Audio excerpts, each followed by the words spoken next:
violence. That is what they want. That is how dictators evolve, when good people of all different beliefs and backgrounds stay silent. No King's Day says we will not stay silent.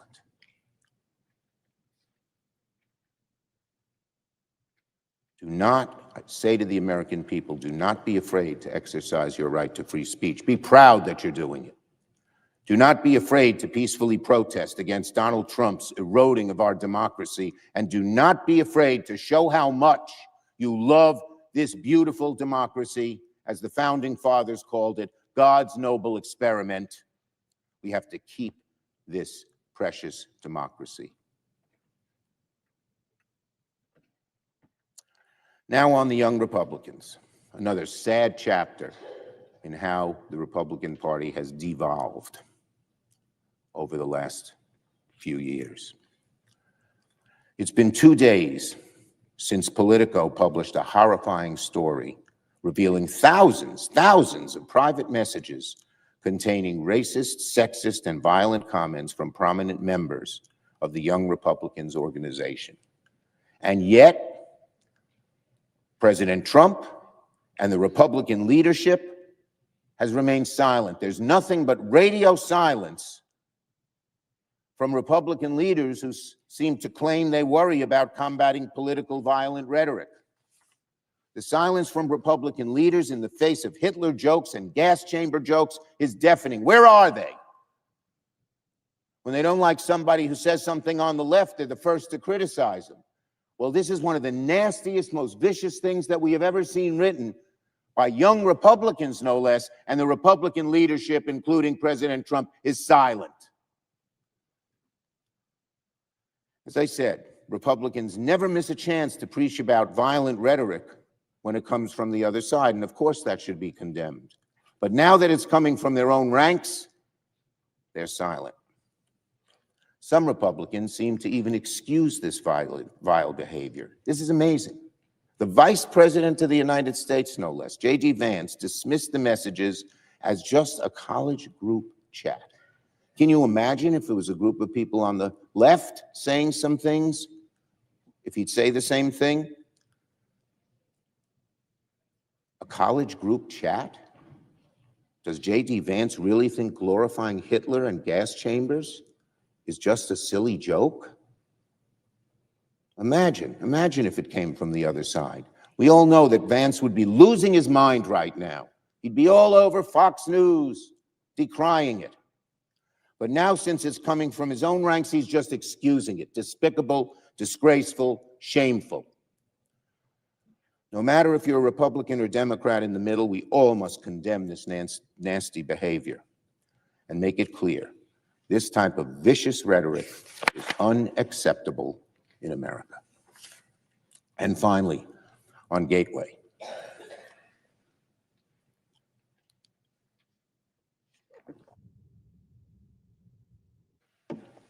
On Gateway.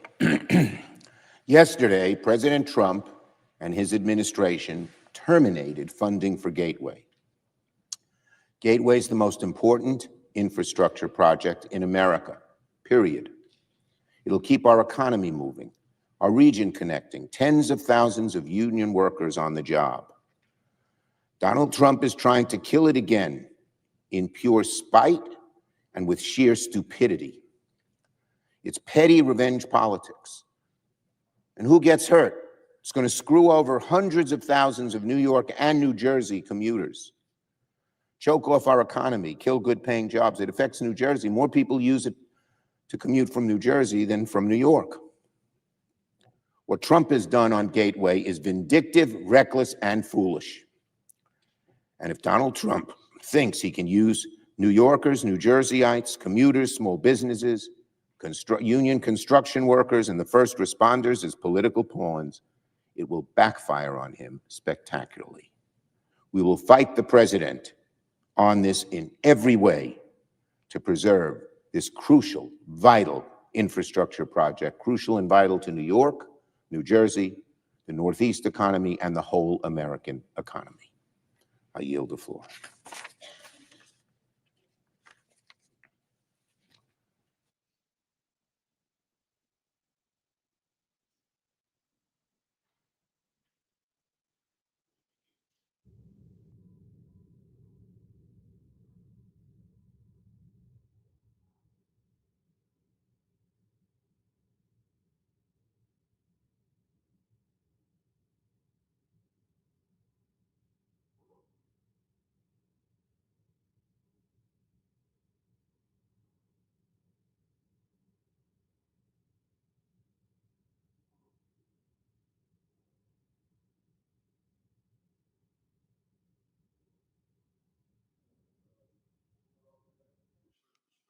Unanimous consent to waive the mandatory quorum calls with respect to the following cloture motions.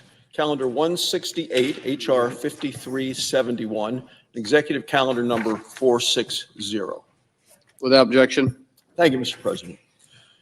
Mr. President, today is day 16 of the Schumer shutdown. Democrats have an opportunity to end the charade today. We'll be voting in the next few moments. I expect they won't. Why? Well, for starters, the minority leader believes every day gets better for us. I'm not sure who the us is, but that's what he believes. He must be talking about Democrat leadership, Democrat politicians. Can't be talking about people all across the country, not the people who work every day to keep our country safe, not the federal workers who aren't getting paid. Oh no, he can't be talking about them when he refers to every day gets better for us. What Senator Schumer and Democrats in this body are really saying is this: every day of this Schumer shutdown strengthens their alliances with the far left activist groups. These radicals hold the reins on today's Democrat Party. They're driving the stagecoach. Schumer's not leading this. Jeffries isn't leading it. The people that are driving the stagecoach are the left-wing activists, and they are driving it over the cliff. Let me give you another reason why I suspect Democrats will once again refuse to reopen the government. It's because the far-left activist groups are pressuring the Democrats to keep the government closed until after their radical anti-America rally, which is going to be held this weekend. The rally, which some have labeled the I Hate America rally, is going to take place Saturday, and there'll be rallies in D.C. and across the country. We've just heard from the minority leader on the floor inviting people to attend these rallies, to participate, what I have referred to and others have as the I Hate America rally. He is a cheerleader for these far left activist groups and their causes. All these rallies are going to be led by the far left activists, and all will be calling on the Democrats to keep the government closed. And the Democrats in this body are beholden to every single one of these far left activist groups, groups like, quote, #ResistTrump and American Atheists. So here's a headline from Politico. Chuck Schumer's critics are satisfied for now. The article goes on to quote the head of the far-left activist group called Indivisible. This group is organizing Saturday's radical rally. The leader of the far-left group says of the minority leader, he said, quote, "He hasn't surrendered yet. I call that progress, and we're cheering him on now." Well, 7 months ago, that same person had a very different message for the minority leader. That same person said, quote, "Senator Schumer should step aside as leader. Every Democrat in the Senate should call for him to do so." So what changed? Well, Senator Schumer started towing the line of the far-left group. He shut down the government in spite of the fact that 13 times when Joe Biden was president, he voted for a clean continuing resolution to keep the government open. Well, what changed? Well, the minority leader is now the puppet of the radical, extreme, dangerous, scary wing of his party. He's huddled with the far-left activist group for months before this shutdown. Months. They organized this shutout in Senator Schumer's office. They organized a war room for the shutdown. They're calling the tune. Senator Schumer even gloated to Punchbowl News, quote, "We thought about this long in advance. This isn't something that just happened. They've been planning this. This is premeditated. It's a political game for Senator Schumer and the Democrats, and it is a dangerous game for every other American. People aren't receiving paychecks because Senate Democrats want to prove their allegiance to the far left. Democrats want a standing ovation this Saturday when they rise to address the radical wing of their party, the wing that's holding the reins and holding them tightly, a wing that's extreme, dangerous, and scary, that is pro-crime and anti-America. That's what we're facing, Mr. President. Senate Democrats want to be cheered on for holding hostage the paychecks of the TSA agents and air traffic controllers. Meanwhile, Americans are sick and tired of Democrats' dangerous political games. They just want to get back to work. Today, Democrats are going to have an opportunity to prove that they aren't beholden to the far left of the party. We're going to have a vote. We're going to vote on a bipartisan appropriations bill as well to fund the Department of Defense, to fund the warfighters, the troops, the people who keep our nation and our allies safe. Now, Mr. President, this bill has already come through a bipartisan appropriations committee. The vote was 26-3. 26 voted for it, only 3 voted against it. That same bill we're bringing to the floor today. And we're going to see if the Democrats are going to work with us on the bipartisan appropriation bill. They claim they want regular order. They claim they want things to work together. And it's a bill that they have said themselves it's necessary. Now, remember, Senator Schumer last year didn't bring a single appropriations bill to this floor of the Senate, in spite of the fact that 12 bipartisan bills passed out of the committee. He refused to bring any of them to this floor to fund the government when he was majority leader. Wonder who he's going to side with today. Senate Republicans this year have already approved 3 appropriations bills to fund the government. This will be the 4th. Democrats are holding the government hostage. They're holding the American people hostage. Republicans are committed to reopen the government. We are going to vote against that today. We're holding votes on our bipartisan, clean, continuing resolution, one that Democrats have voted on 13 times in favor of when Joe Biden was in the White House. Now, I believe that Democrats have an opportunity as well as an obligation to end the Schumer shutdown. We should end it today. Thank you, Mr. President. I yield the floor.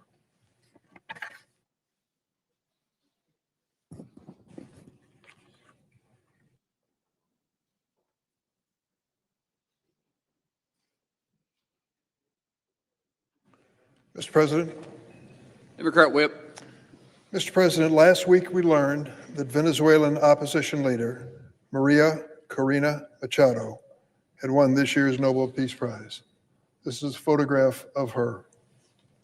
She did so for her steadfast and courageous fight for democracy in the once proud nation of Venezuela that unfortunately now, under a man named Maduro, has descended into chaos and dictatorship. I had the chance to visit Venezuela in 2018, just before the country's strongman Nicolas Maduro staged a sham election. The years that followed were a predictable disaster, bringing further suffering on the Venezuelan people. In late 2023, under severe repression, the Venezuelan opposition organized a primary election that selected Ms. Machado as its candidate for the July 2024 presidential election. Using a tired old playbook, the Maduro regime refused to allow her on the final ballot. Undeterred, her colleague Edmundo Gonzalez was able to run in her stead. Not surprisingly, given the country's near-failed state status, he won over Maduro with 2/3 of the vote in a process meticulously documented by domestic election observers. What did the Maduro regime do? It shamefully refused to swear him as a successor into office and forced him to flee the country. But Maria Corina Machado refused to leave. She stayed, while the regime arrested key opposition supporters and threatened her as well. And while she remains in hiding for her own safety, she has continued to fight for those election results to be respected and a return to democracy in Venezuela. That steadfast courage in the face of such cruelty is incredible and certainly worthy of the Nobel Peace Prize. Senator Jeanne Shaheen and I were on the telephone yesterday with this brave young lady. She was as determined as ever to see a better future for the people of Venezuela. She has my continued admiration and support in that effort. On another topic, Mr. President, I want to say a few words about events in the Middle East and Ukraine. Over the long weekend, the world saw what is hopefully the beginning of the end of the war in Gaza. I want to congratulate President Trump for the historic agreement that made this possible. There are still critical elements to be negotiated and settled. But the first phase, which included the release of the Israeli hostages and the ceasefire, is a good faith start to a more inclusive agreement. It won't be easy. The remaining steps will be difficult and require sustained attention from President Trump and our allies that help make the beginning of this agreement a reality. As New York Times columnist Tom Friedman wisely wrote this week, and I quote him, "You don't have a second to rest. As someone who wants you to succeed, I have to remind you, as hard as the first state was, you've not seen the hardest yet." I agree. There's been so much pain and suffering sparked 2 years ago from Hamas's brutal October 7th attack and the ensuing war, and it'll take a long time, if ever, to heal. But this is the best chance in a long time toward a more hopeful future where both people, Palestinians and Israelis, can live in peace. Similarly, I hope President Trump will now focus momentum from these events and equal attention on seeking an end to the war in Ukraine. I've said before, I don't begrudge President Trump for trying to engage Russian President Putin to negotiate an end to this terrible conflict. But it should be clear to everyone, and I hope it's clear to President Trump, Putin isn't interested or serious. In fact, Putin has only increased his deadly attacks on Ukraine since such good faith outreach by the United States. Similarly, it's long overdue that the Senate pass bipartisan Russian sanctions, a bill that now has 80 bipartisan sponsors, a bill I'm happy to support. Putin only responds to force, military or economic, and it's time for the president and Congress to stand behind the people of Ukraine and to increase this pressure on President Putin. Mr. President, on a separate matter, I'd like to respond to the comments made by my colleague and friend, Senator Barrasso from Wyoming, on the floor this morning. Why is this government shut down? Why? What is the reason for it?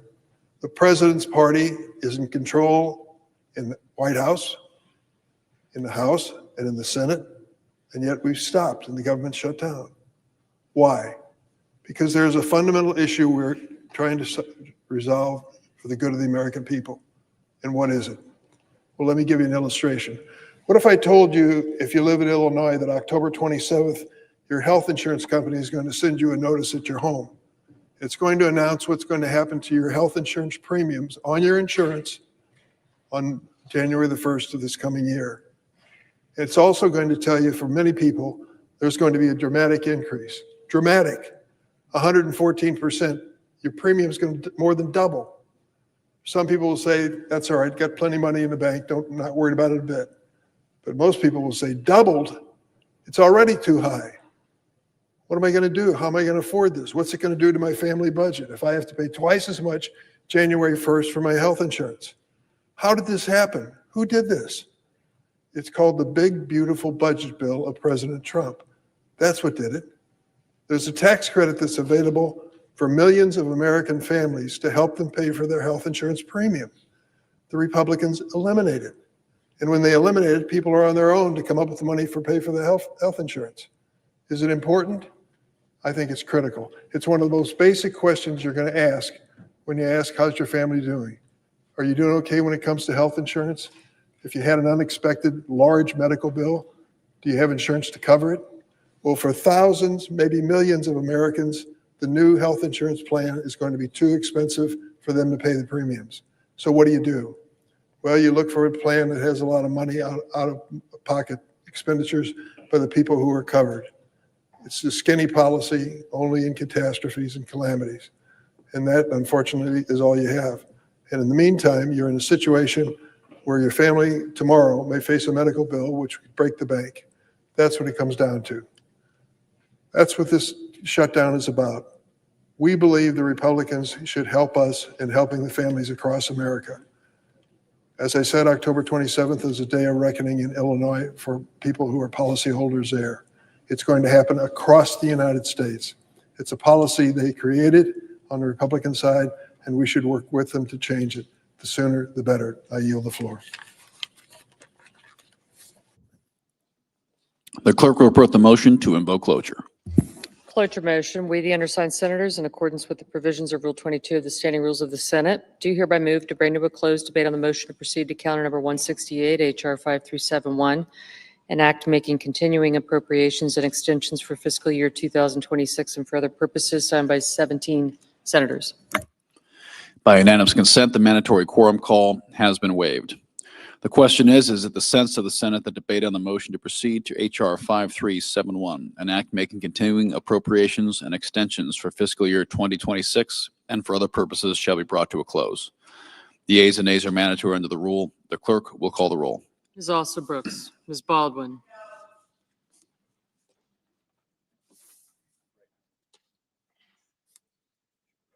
Mr. Banks,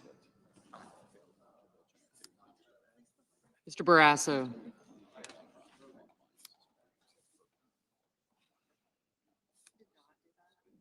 Mr. Bennett, Mrs. Blackburn, Mr. Blumenthal, Ms. Blunt Rochester, Mr. Booker, Mr. Bozeman, Mrs. Britt. Thank you. Mr. Budd. Okay, thanks. Ms. Cantwell. Mrs. Capito. Mr. Cassidy. Ms. Collins.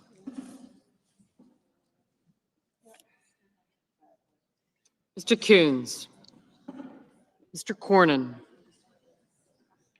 Ms. Cortez Masto. Mr. Cotton. Mr. Kramer. Mr. Crapo. Mr. Cruz. Mr. Curtis. Mr. Daines. Ms. Duckworth. Mr. Durbin. Ms. Ernst. Mr. Fetterman. Mrs. Fisher. Mr. Gallego. Mrs. Gillibrand. Mr. Graham. Mr. Grassley. Mr. Haggerty. Ms. Hassan. Mr. Hawley. Mr. Heinrich. Mr. Hickenlooper. Ms. Hirono. Mr. Hoven. Mr. Husted. Mrs. Hyde-Smith. Mr. Johnson. Mr. Justice. Mr. Kane. Mr. Kelly. Mr. Kennedy. Mr. Kim. Mr. King. Ms. Klobuchar. Mr. Langford. Mr. Lee. Mr. Lujan. Ms. Lummis. Mr. Markey. Mr. Marshall. Mr. McConnell. Mr. McCormick. Mr. Merkley. Mrs. Moody. Mr. Moran. Mr. Marino.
Mr. Mullen. Ms. Murkowski.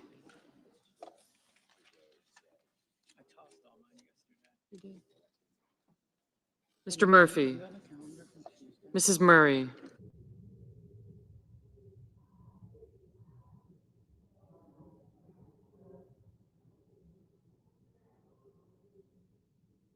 Mr. Ossoff, Mr. Padilla, Mr. Paul, Mr. Peters, Mr. Reed, Mr. Ricketts, Mr. Risch, Mr. Rosen, Mr. Rounds, Mr. Sanders, Mr. Schatz, Mr. Schiff, Mr. Schmidt, Mr. Schumer. She did. Mr. Scott of Florida, Mr. Scott of South Carolina, Mrs. Shaheen, Mr. Sheehy, Ms. Slotkin, Ms. Smith, Mr. Sullivan, Mr. Thune, Mr. Tillis, Mr. Tuberville, Mr. Van Hollen, Mr. Warner, Mr. Warnock, Ms. Warren, Mr. Welch, Mr. Whitehouse, Mr. Wicker, Mr. Wyden, Mr. Young.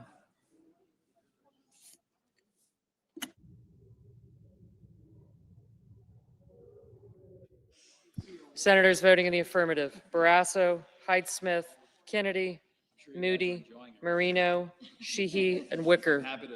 Senators voting in the negative: Baldwin, Bennett, Durbin, Gallego, Kim, Murray, Schatz, and Warnock. Yeah.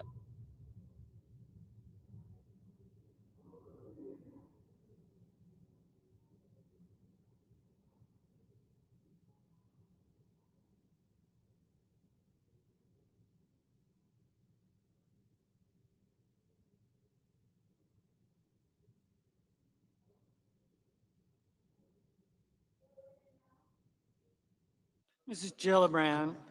Mrs. Gillibrand. No. Mr. Cotton, aye.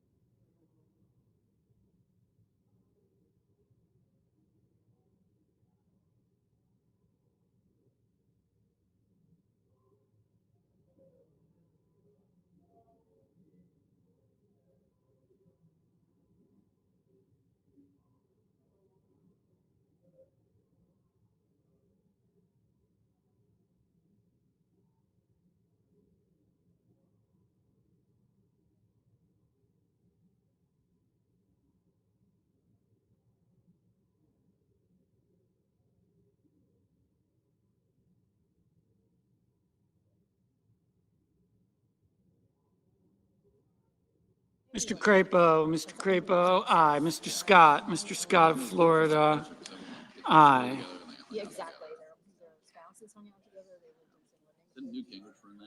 Mr. Kelly, no. Mr. Grassley, aye.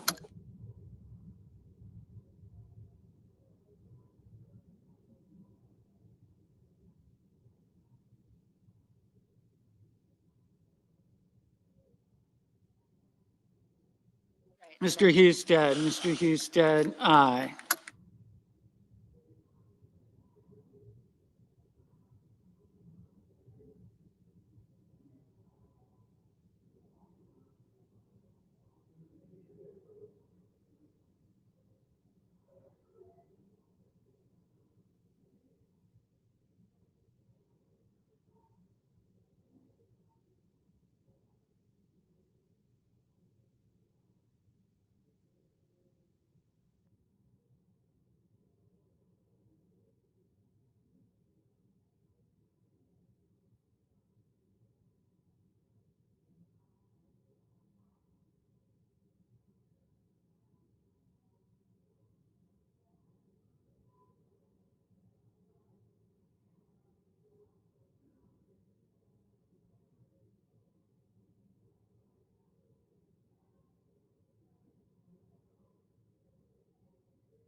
Mr. Merkley, no.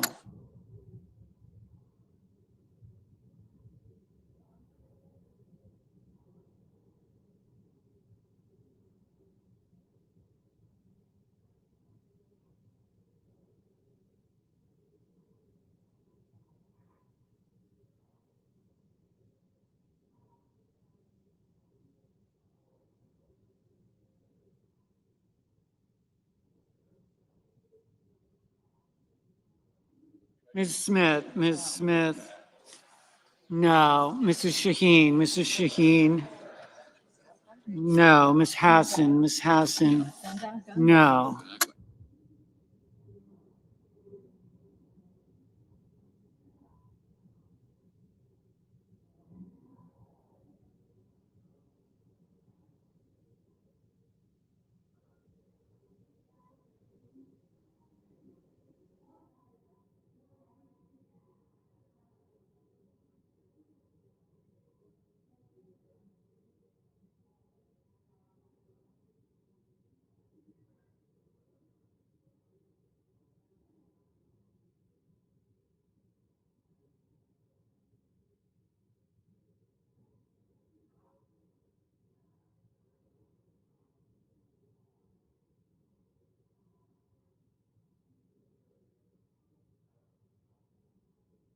Mr. Schumer, no. Mr. Ricketts, aye.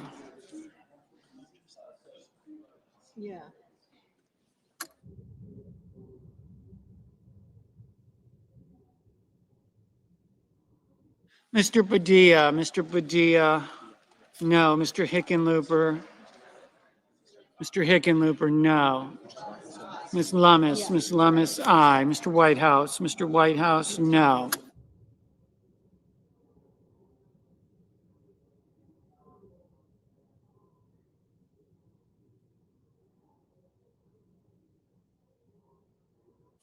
Mr. Daines, aye.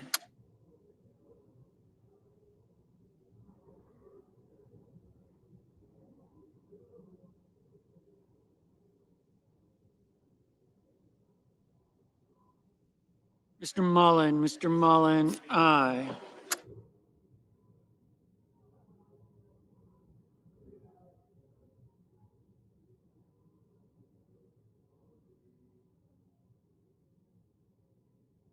Mr. Cornyn, aye.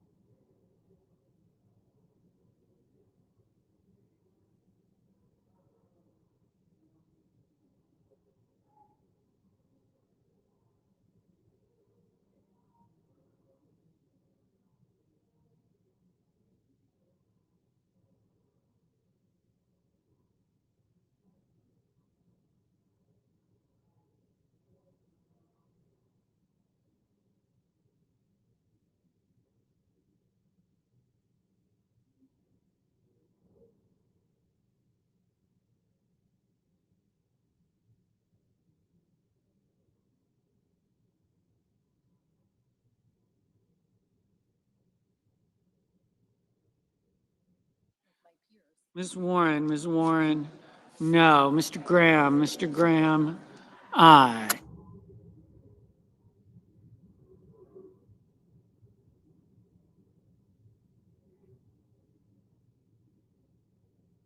Mr. Peters, no.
Mr. Lujan, no. Mr.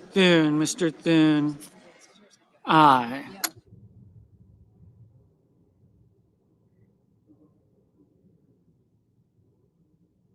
Mr. Rish, aye.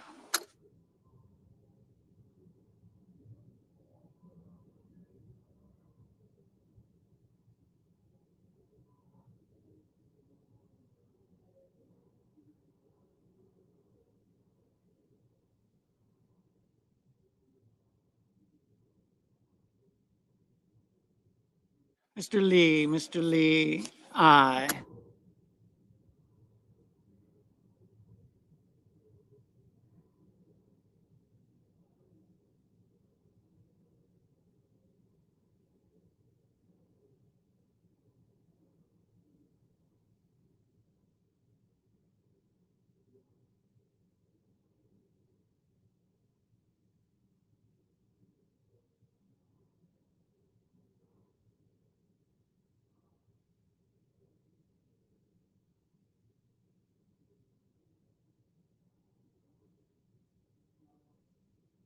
Mr. Wyden, no.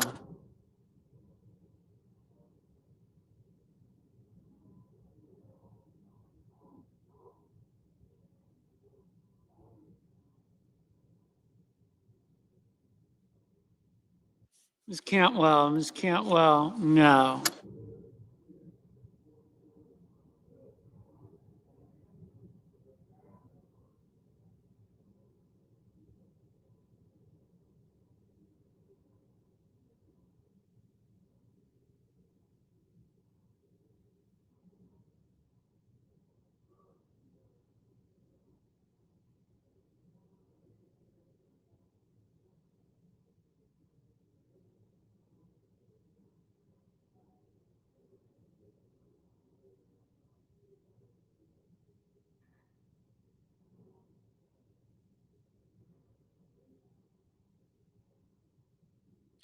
Ms. Collins, aye. Mr. Warner, no.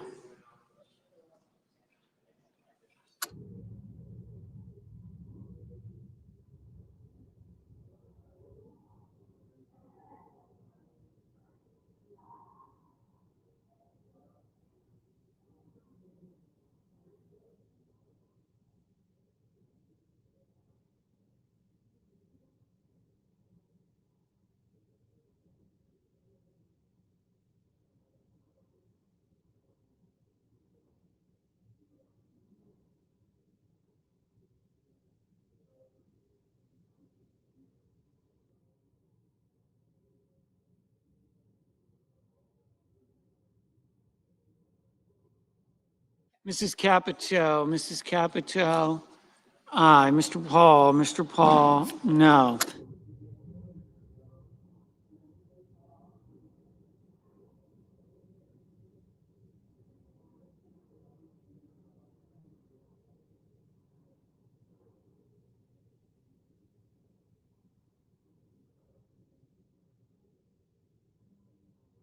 Mr. Rounds, aye.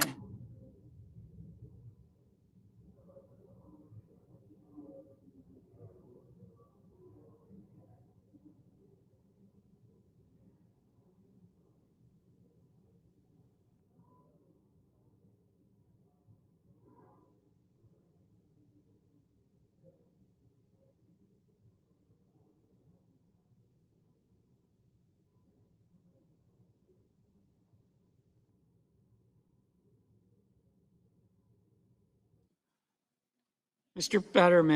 Fetterman, aye.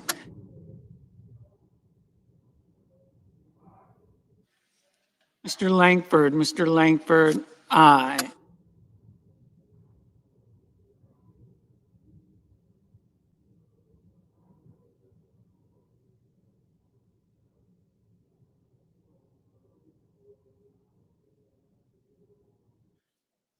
Mr. Murphy, no.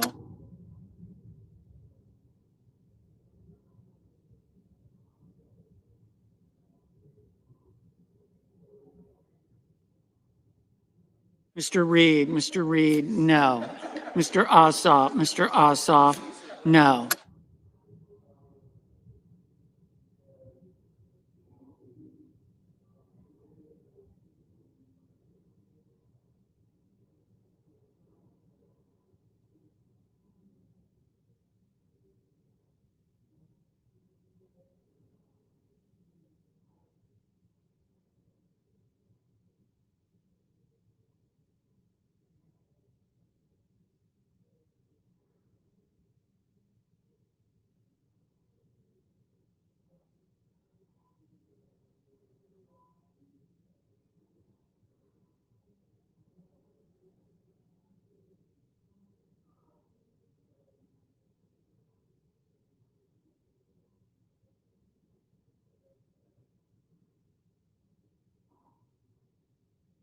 Mr. Curtis, aye.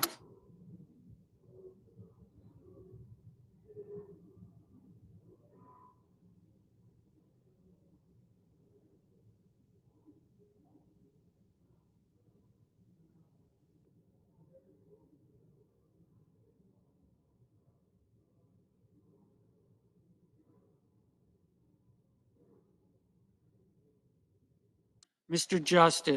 Justice, aye.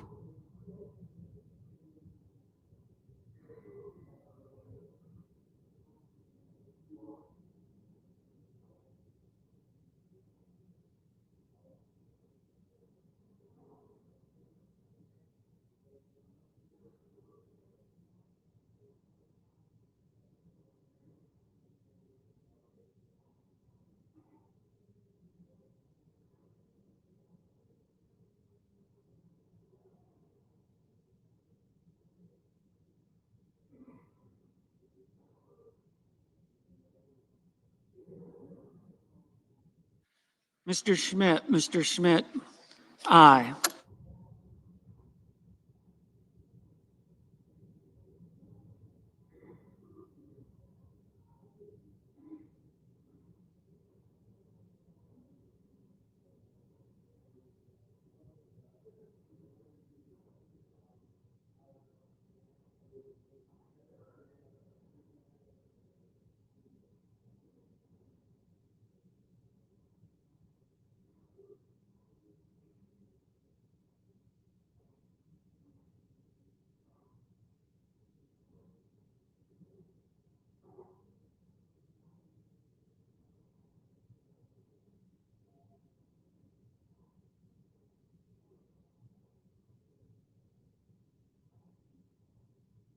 Ms. Hirono, no.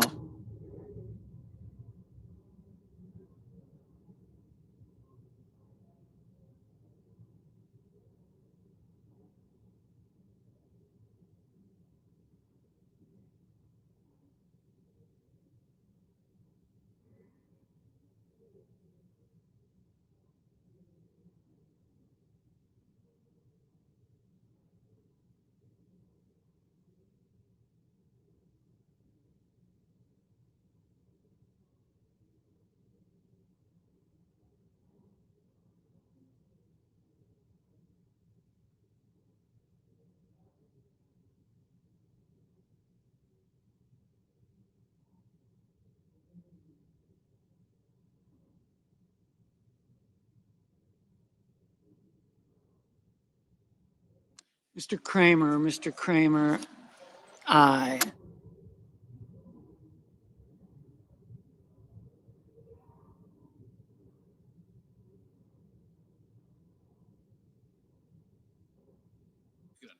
Mr. Heinrich, no.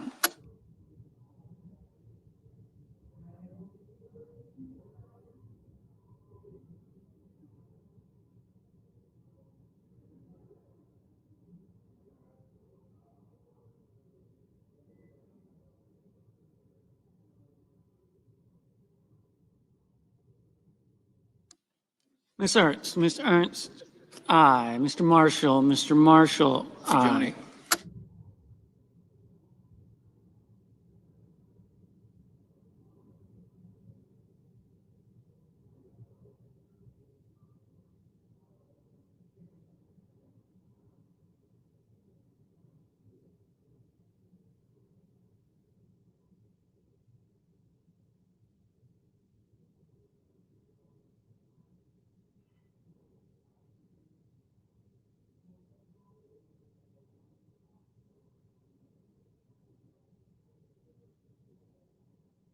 Ms. Markowski, aye. Mr. Markey, no.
Mr. Blumenthal, no. Mrs. Brett, aye.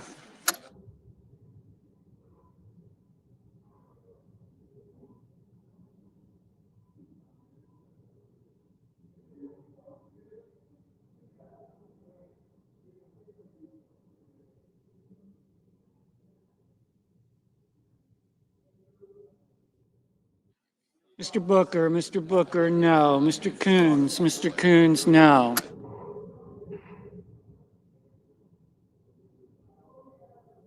Mr. Budd, aye.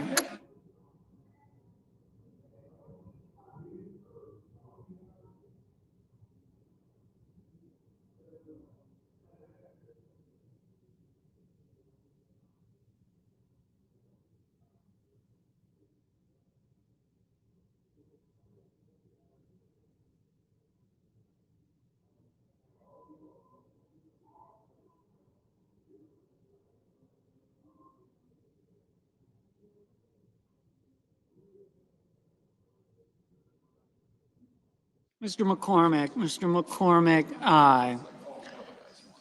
Mr. Sullivan, aye.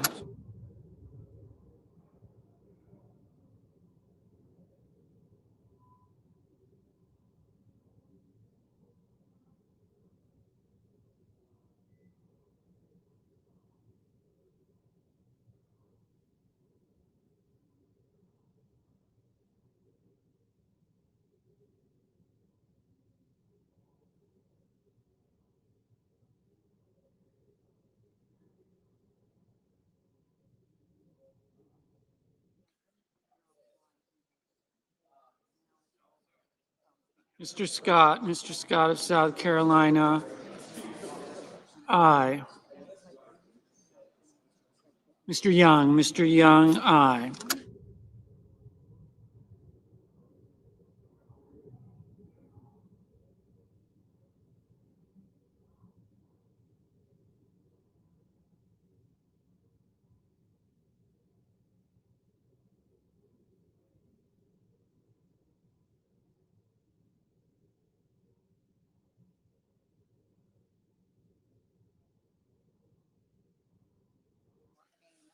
Mr. Johnson,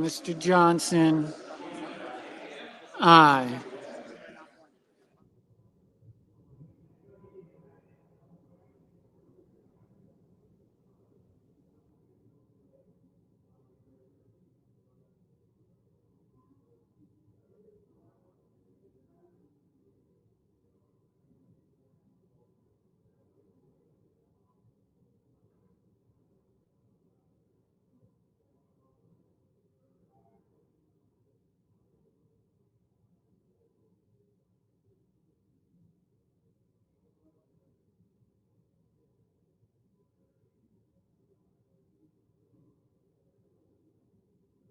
Ms. Blunt Rochester, no.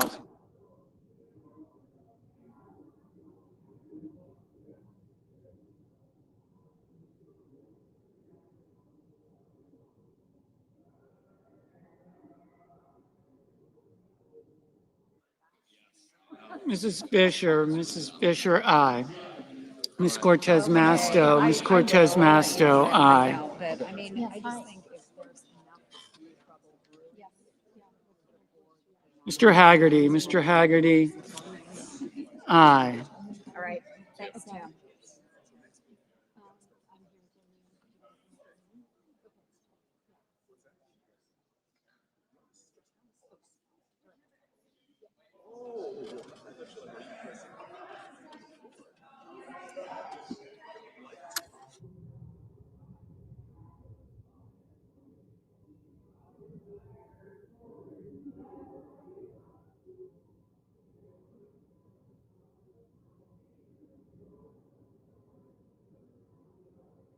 Mr. Van Hollen, no. Mr. Schiff, no.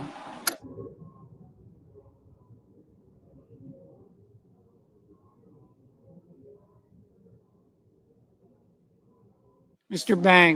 Banks, aye.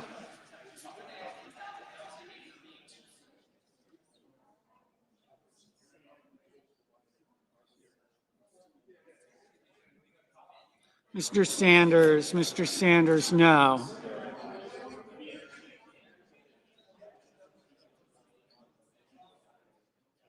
Ms. Klobuchar, no.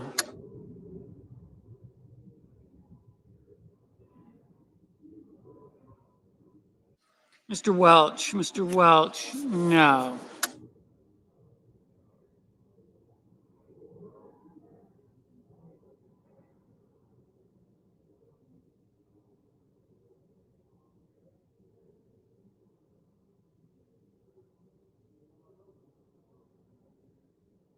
Mr. McConnell, aye. Mr. King, aye. Mr. Hoven, aye.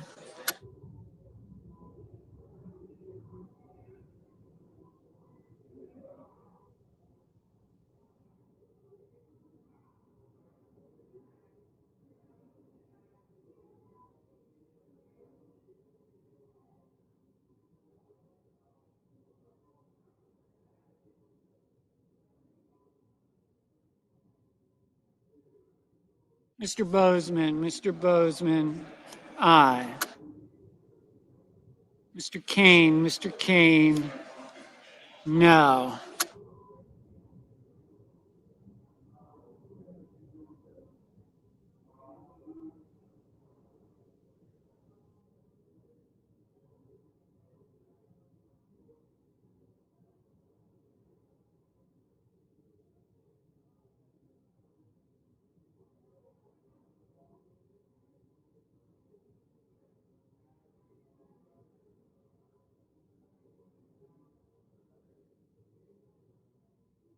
Miss Rosen, no. Mrs. Blackburn, aye.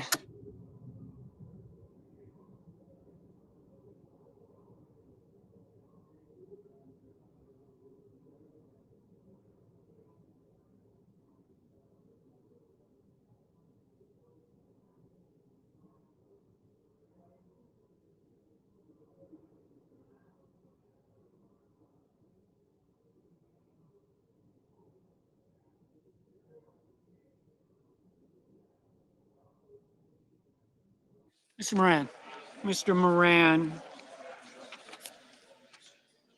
aye.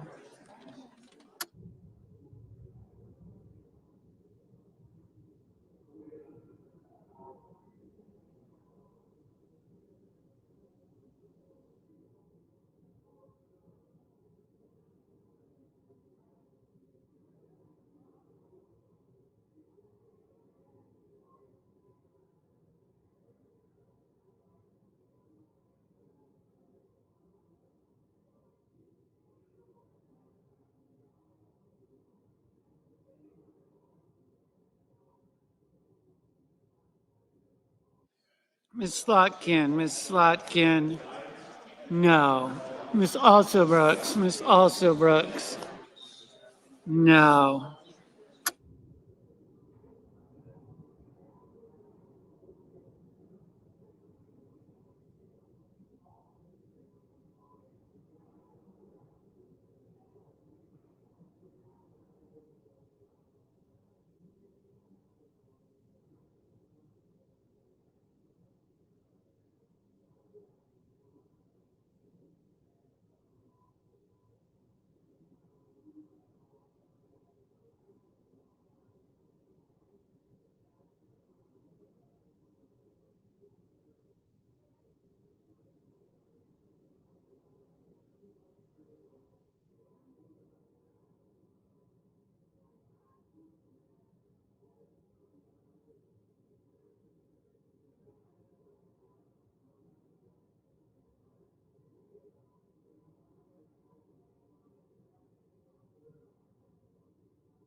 Mr. Cruz, aye.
Mr. Hawley,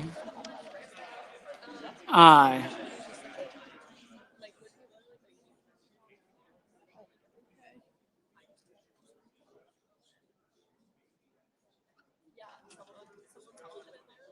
Mr. Thune, Majority Leader.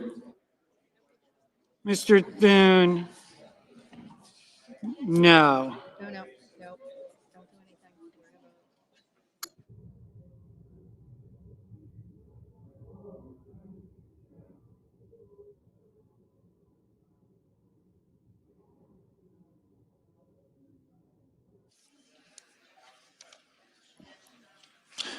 On this vote, the yeas are 51, the nays are 45. 3/5 of the senators duly chosen and sworn not having voted in the affirmative. The motion is not agreed to. Mr. President, Majority Leader. I enter a motion to reconsider. Motion is entered. The clerk will report the motion to invoke cloture. Cloture motion, we, the undersigned senators, in accordance with provisions of Rule 22 of the Standing Rules of the Senate, do hereby move to bring to a close debate on the nomination of Harold D. Moody III of Alabama to be United States District Judge for the Northern District of Alabama, signed by 17 senators. By unanimous consent, the mandatory quorum call has been waived. The question is, Is it the sense of the Senate that debate on the nomination of Harold D. Moody III of Alabama to be United States District Judge for the Northern District of Alabama should be brought to a close? The yeas and nays are mandatory under the rule. The clerk will call the roll. Ms. Also Brooks. Yep.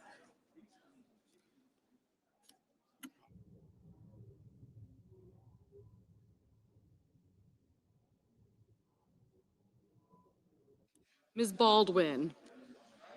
Mr. Banks. Mr. Barrasso. Mr. Bennett. Mrs. Blackburn. Mr. Blumenthal. Ms. Blunt Rochester.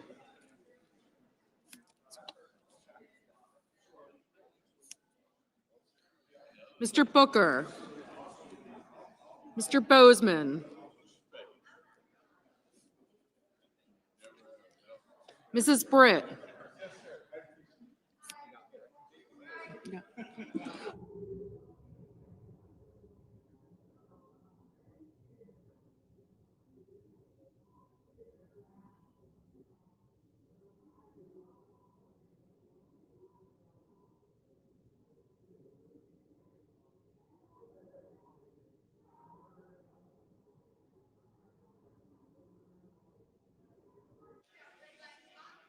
Mr. Budd. Ms. Cantwell. Mrs. Capito. Mr. Cassidy. Ms. Collins.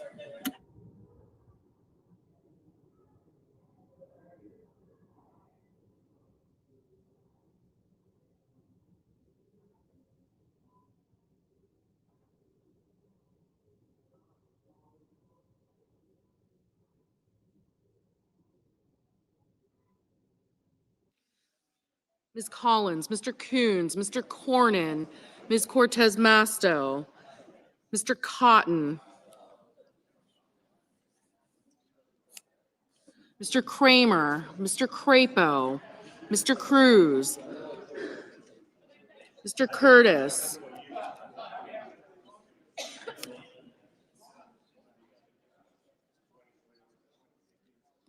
Mr. Daines, Ms. Duckworth, Mr. Durbin, Ms. Ernst,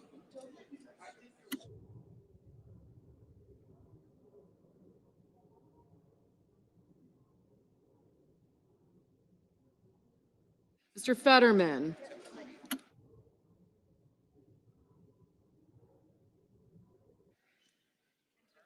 Mrs. Fisher, Mr. Gallego,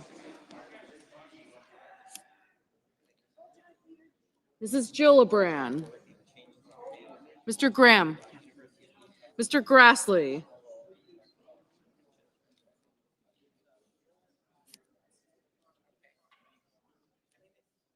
Mr. Haggerty, Ms. Hassan,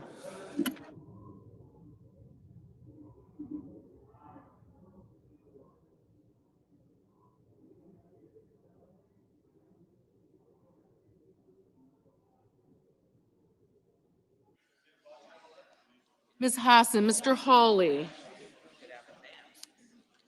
Mr. Heinrich, Mr. Hickenlooper, Ms. Hirono, Mr. Hoban, Mr. Husted,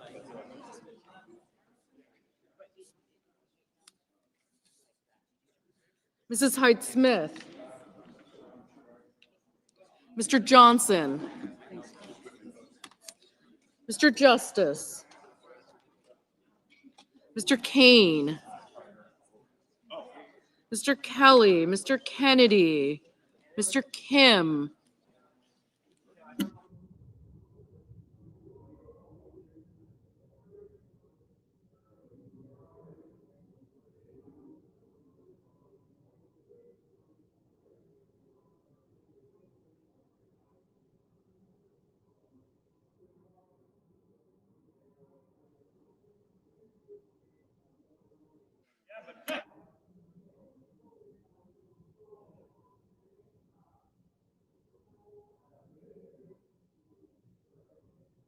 Mr. King, Ms. Klobuchar, Mr. Langford, Mr. Lee.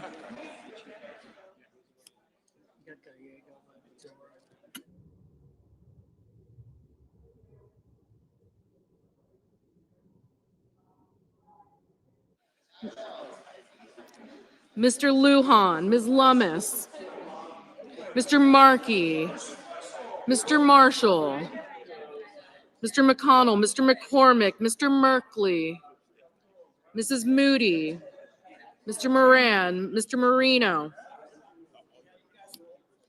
Mr. Mullen, Ms. Murkowski, Mr. Murphy, Mrs. Murray, Mr. Ossoff, Mr. Padilla, Mr. Paul, Mr. Peters, Mr. Reed, Mr. Ricketts, Mr. Risch, Ms. Rosen, Mr. Rounds, Mr. Sanders, Mr. Schatz, Mr. Schiff, Mr. Schmidt, Mr. Schumer, Mr. Scott of Florida, Mr. Scott of South Carolina, Mrs. Shaheen, Mr. Sheehy, Ms. Slotkin, Ms. Smith, Mr. Sullivan, Mr. Thune, Mr. Tillis, Mr. Tuberville, Mr. Van Hollen, Mr. Warner, Mr. Warnock, Ms. Warren, Mr. Welch, Mr. Whitehouse, Mr. Wicker, Mr. Wyden, Mr. Young.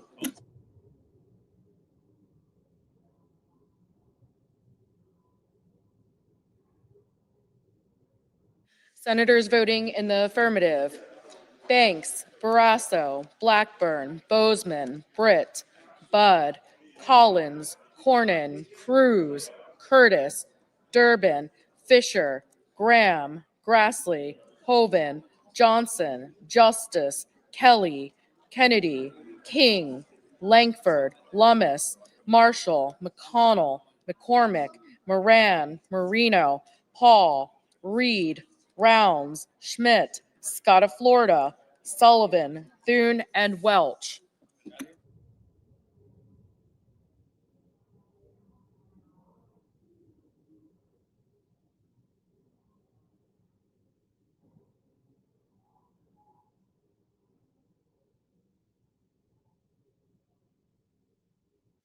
Mr. Schatz, no. Mr. Wicker, aye.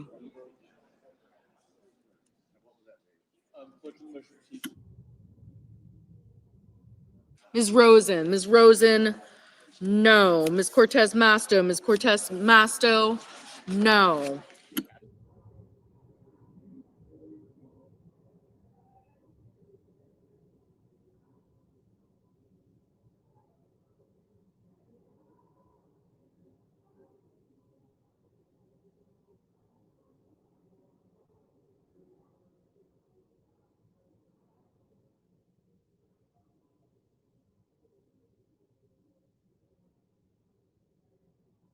Mr. Kramer, aye.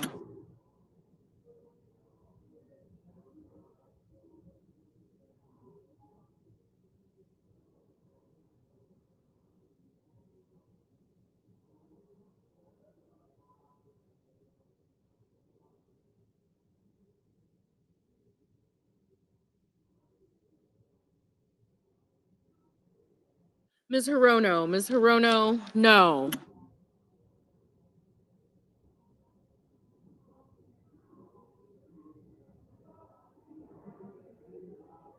Mrs. Hyde Smith, aye. Mr. Coons, aye. Mr. Van Hollen, no.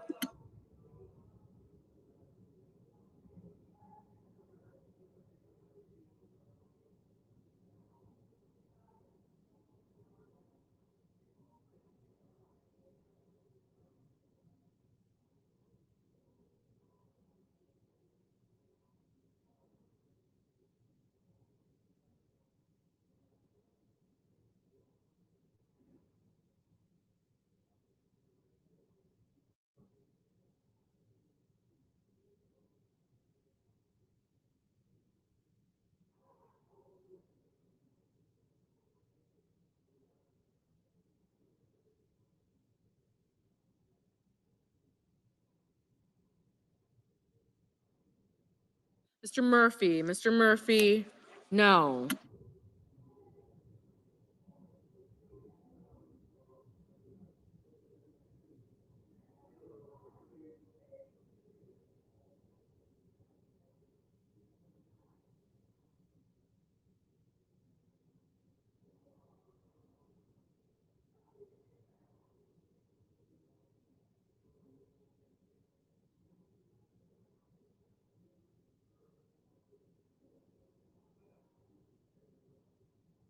Mr. Lee, aye.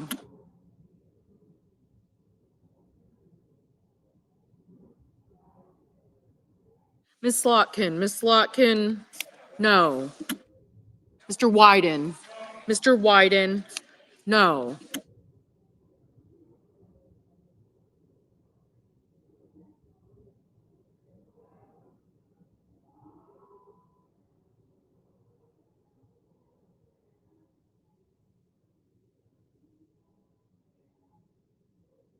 Mr. Merkley, no.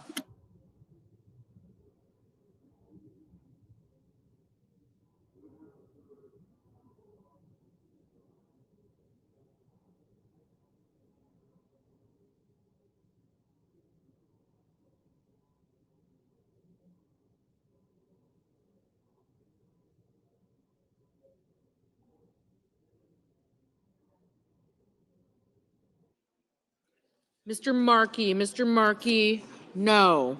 Mr. Kim, no.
Senators voting in the negative: Also Brooks, Blumenthal, Blunt Rochester, Cantwell, Cortez Masto, Fetterman, Gallego, Heinrich, Hickenlooper, Hirono, Kim, Lujan, Markey, Merkley, Murphy, Padilla, Rosen, Sanders, Schatz, Slotkin, Smith, Van Hollen, Warner, and Wyden.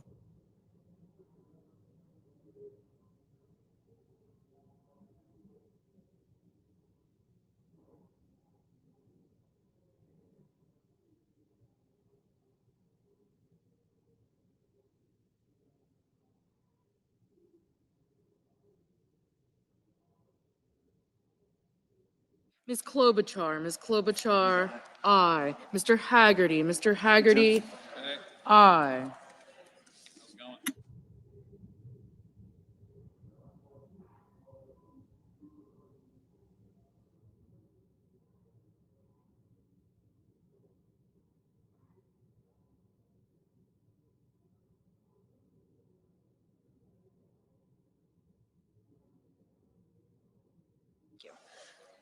Mr. Sheehy, aye.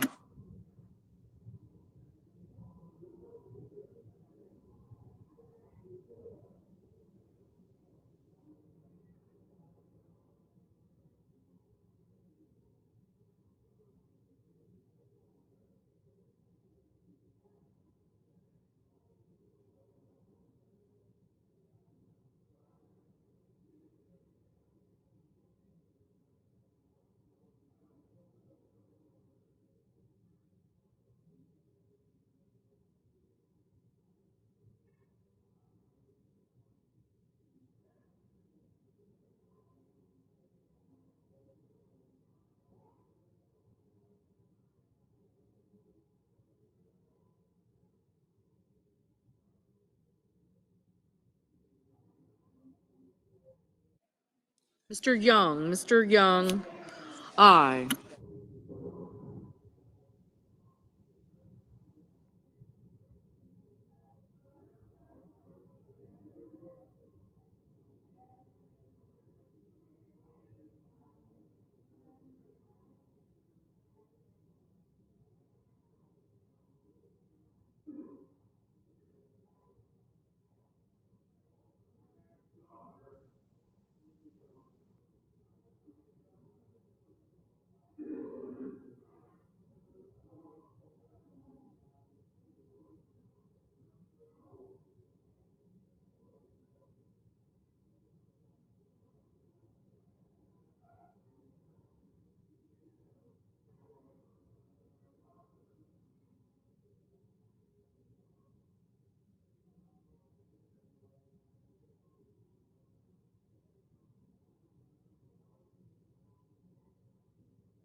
Ms. Baldwin, no. Mr. Bennett, no.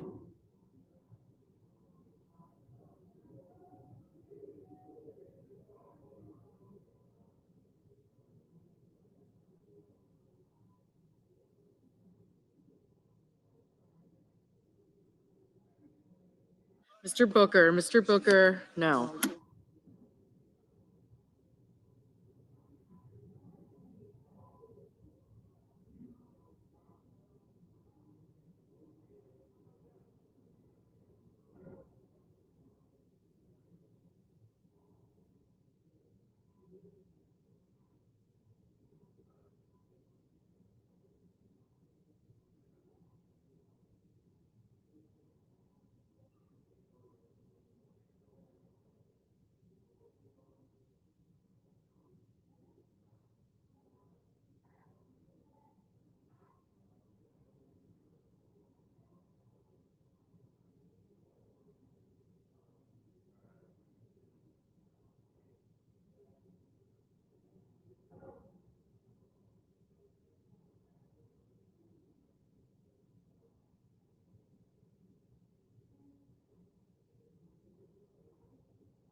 Mr. Rish, aye.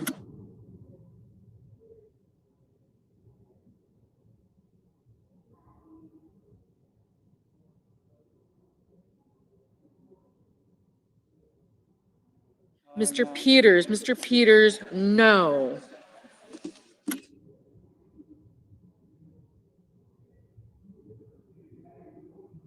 Mrs. Capito, aye.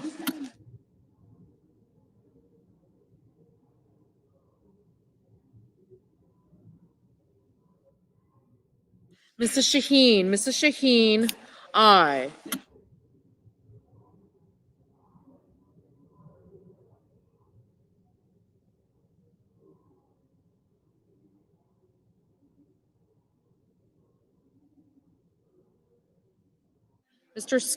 Mr. Scott of South Carolina, aye.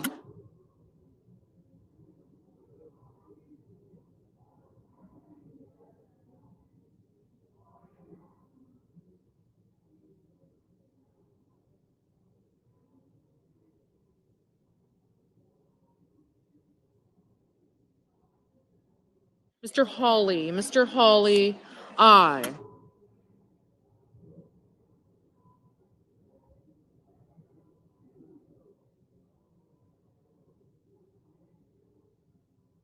Mrs. Murray, no. Mr. Warnock, no.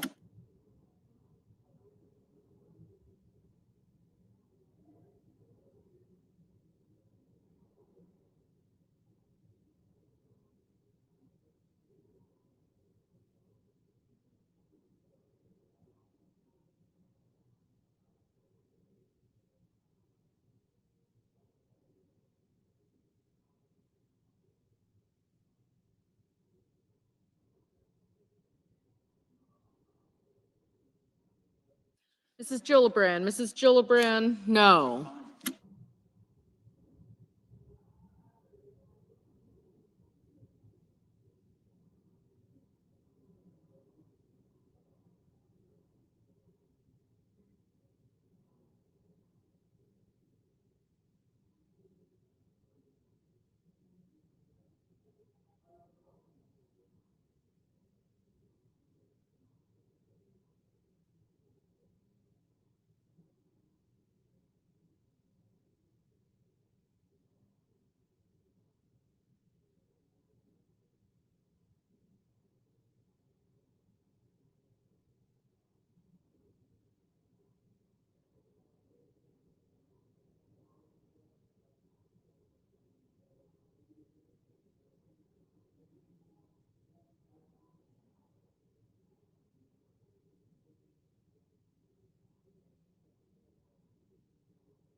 Ms. Warren, no.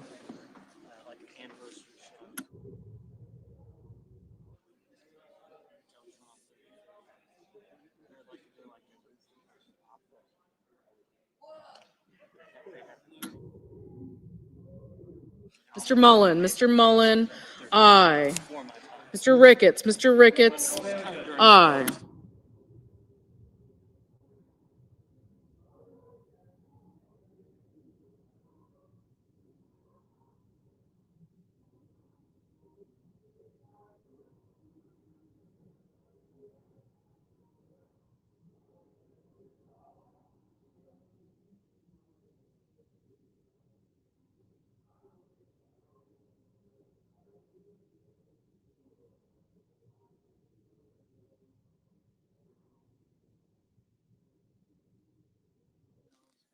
Mr. Husted, aye.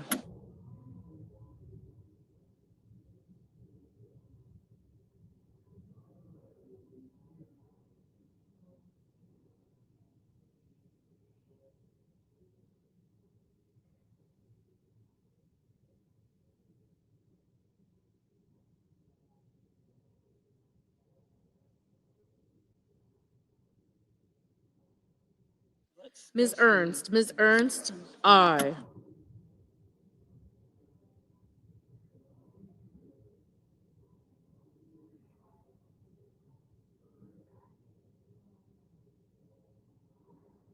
Ms. Hassan, aye.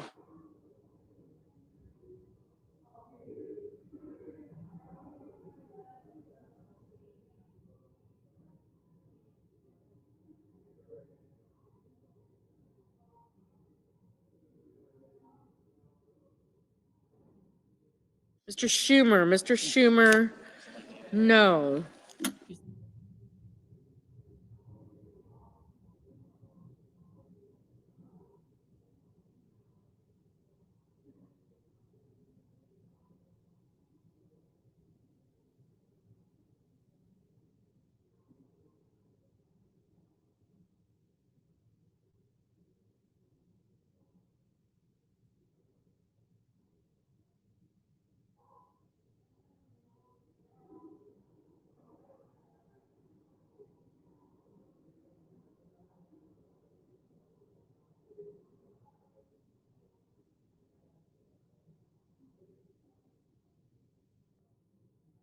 Mr. Crapo, aye.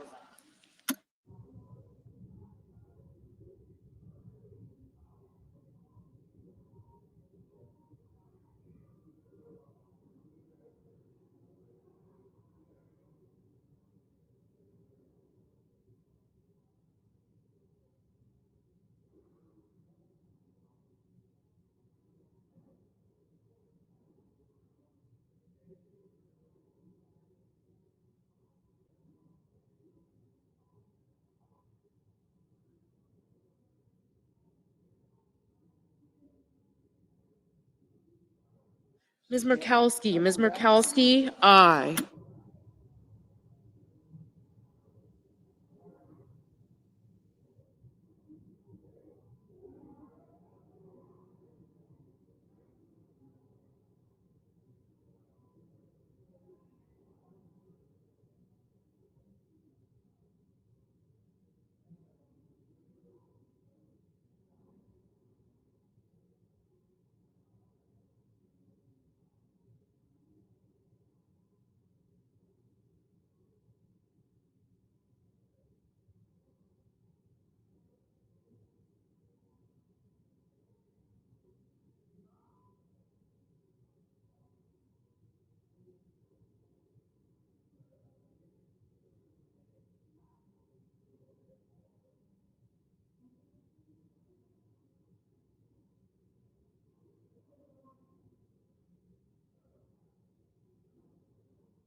Mr. Kane. Mr. Kane, aye.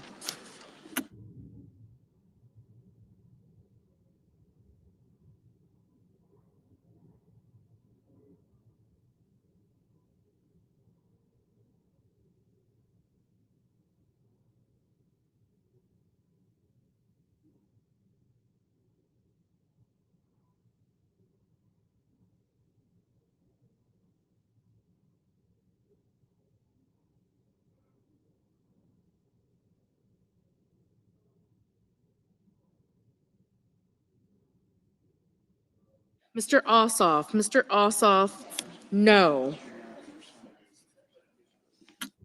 Mr. Schiff. Mr. Schiff, aye.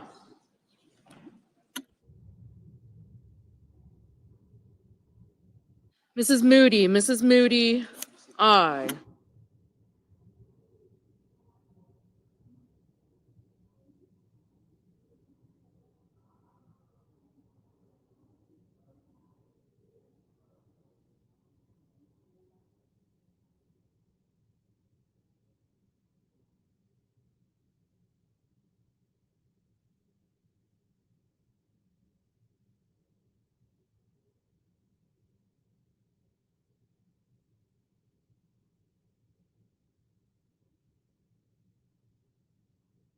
Mr. Cotton. Mr. Cotton, aye.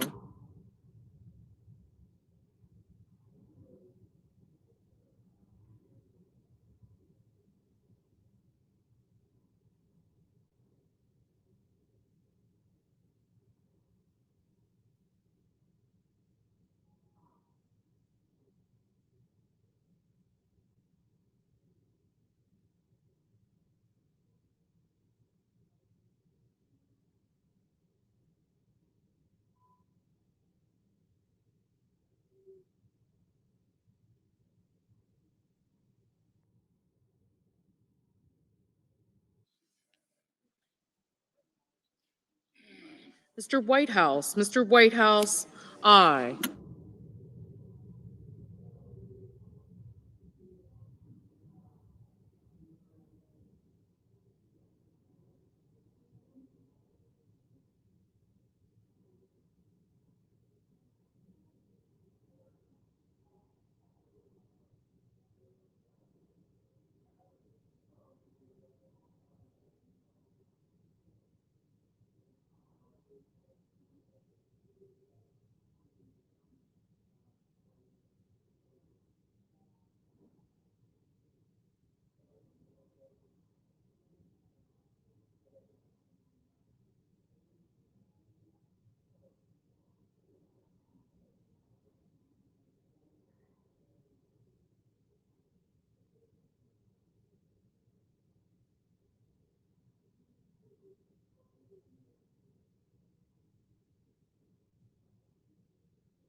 Mr. Daines. Mr. Daines, aye.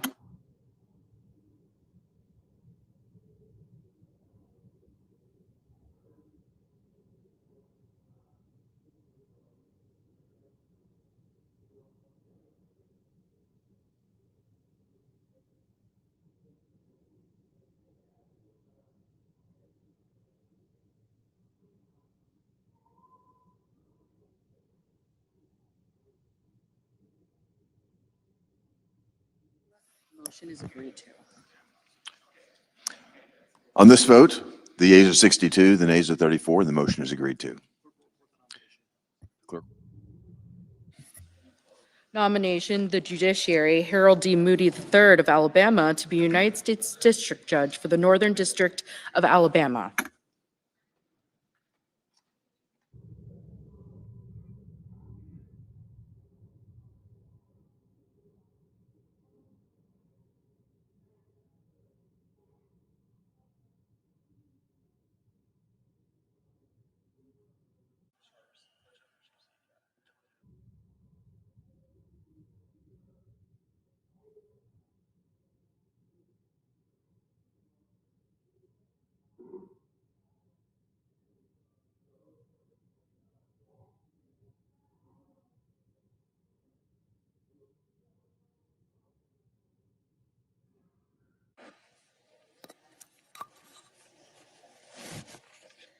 Mr. President.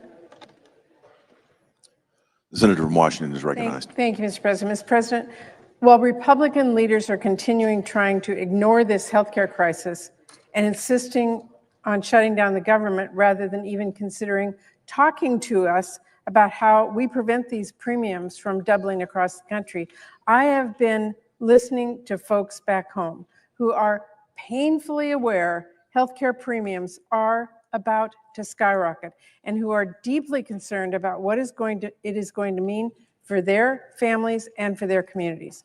So last week, when the Republican leaders sent us home, yet again, instead of working with us to end this shutdown and address the healthcare crisis, I made a visit to Seymour Community Health Center's Oak Harbor Clinic. Why? To hear from doctors and healthcare providers about what is just beyond the horizon if Republicans insist on inaction. I heard about how healthcare cuts Republicans passed are going to devastate our hospitals, devastate our clinics and health centers. And I heard about how these massive premium hikes that are being announced right now, the ones Republicans are trying very hard to ignore, are going to push millions of people off their healthcare plans. One person I spoke with serves on the board of an insurer on the Washington Health Benefit Exchange. He warned me that if we do not save these ACA tax credits, they are anticipating so many customers will be priced out that the number of individuals they cover through the marketplace will drop 35 to 50%. You know, there's already a loud chorus of people speaking out concerned about this in my state and across the country. I have spoken with small business owners who are going to see their premiums double, even triple, and some quadruple, and who are having to rethink whether they try to keep their small business doors open and maybe go without coverage, or alternatively, just pack it in and try to find a job with an employer-sponsored plan.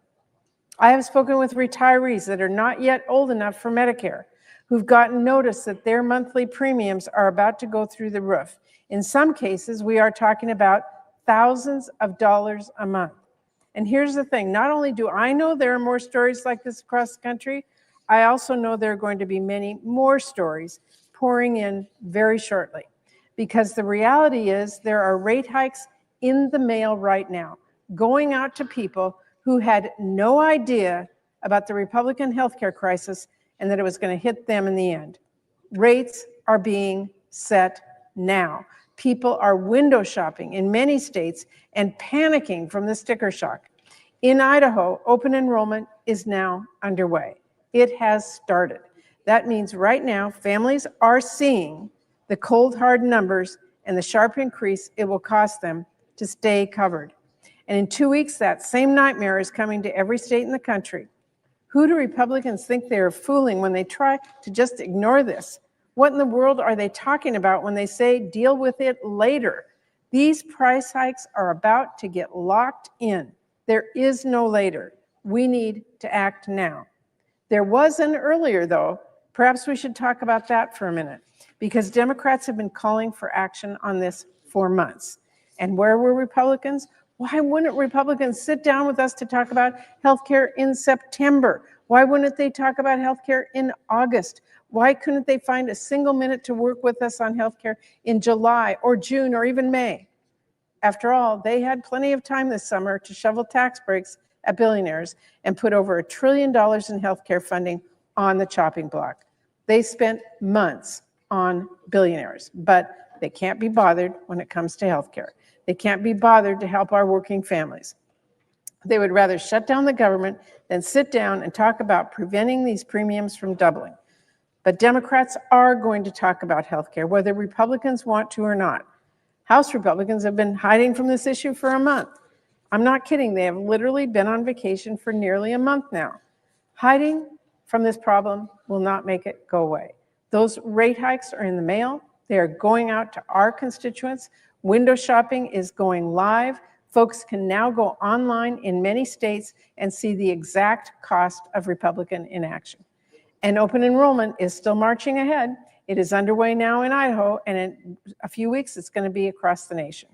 If you are a Republican who thinks that somehow families will not notice their premium doubling, somehow they won't mind that their healthcare costs jump a couple $100 a month, or in some cases, by the way, a couple $1,000 a month, here's some advice. Stop taking your marching orders from billionaires like President Trump and start listening to those people back home. Talk to the farmers. Actually, a quarter of them are covered on these exchanges. Talk to small business owners like I have. Talk to employees, many of whom are covered through this exchange, because they are the ones who will feel the pain from this, and they know it. And they are begging Congress to act. And you know what? 3/4 of the people who rely on the ACA tax credits live in red states. And the 10 states where folks who lose these tax credits will see the largest premium increases, they're all red states. So shutdown or not, Republicans can only ignore this issue if they ignore their own constituents. So to our Republican leaders, don't hide from your constituents. Don't hide from this healthcare crisis you're causing. Quit hiding from the negotiating table. The clock is not just ticking, the alarm is going off. We need to act now before these premium hikes become unavoidable. Democrats are at the table. We always have been at the table. We're ready to work out a deal that reopens the government and addresses the healthcare crisis. Thank you, Mr. President. I yield the floor. Mr. President. The senator from Iowa is recognized. Mr. President, it's day 16 of the Schumer shutdown. During this time, President Trump has been working to guarantee that our troops get paid, ensure women and children continue receiving food assistance, and end the conflict in the Middle East. Meanwhile, the Democrats continue holding the government hostage. As a result, air traffic controller shortages are causing flight delays, and some rural airports in Iowa may soon be forced to suspend operations. Seniors have lost access to some health services. The FDA is unable to process new drug and medical device applications, delaying the availability of new medical products.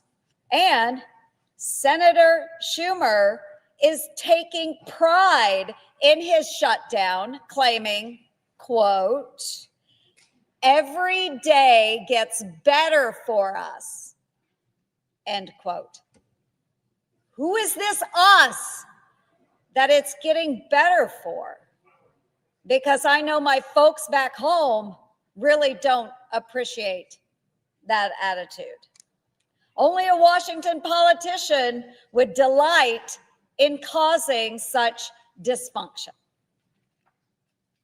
And while Congress will be paid for failing to do its job, many essential government employees who have continued to work through this shutdown will likely miss their next paycheck. The president is ensuring our troops get paid this week, a move that is being protested by some Democrats. Now, my daughter serves on active duty. She is a young Army officer. She had to sit down and counsel her troops last week on where they could go to get loans so they could make their obligated payments. So thank you, President Trump, for taking care of my daughter and her soldiers. Meanwhile, 750,000 non-essential government employees who haven't worked at all in these past weeks will be paid for doing nothing. It costs $400 million every workday to provide back pay to those that are furloughed during Schumer's shutdown.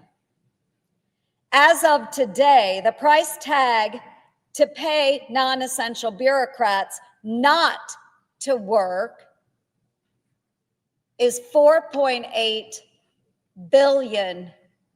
$4.8 billion. Taxpayers should all be asking, why is Washington spending money on anyone or anything that is non-essential?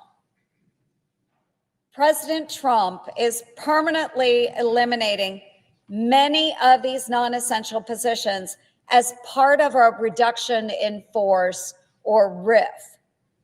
So here are some of my suggestions for getting rid of the riffraff with a RIF. First up, eliminate the positions of federal employees and contractors who weren't even working before the government shutdown. While millions of Americans have 2 or more jobs to make ends meet, these federal employees aren't working at all.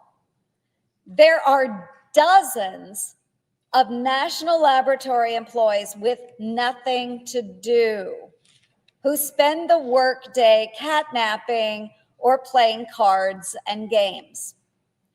To pass time, one of them started journaling. One of his entries reads, quote, "Did nothing all day today, over 10 hours in here." The following day, he wrote, quote, "I do hope to play another good game of chess." They're not the only ones with nothing to do.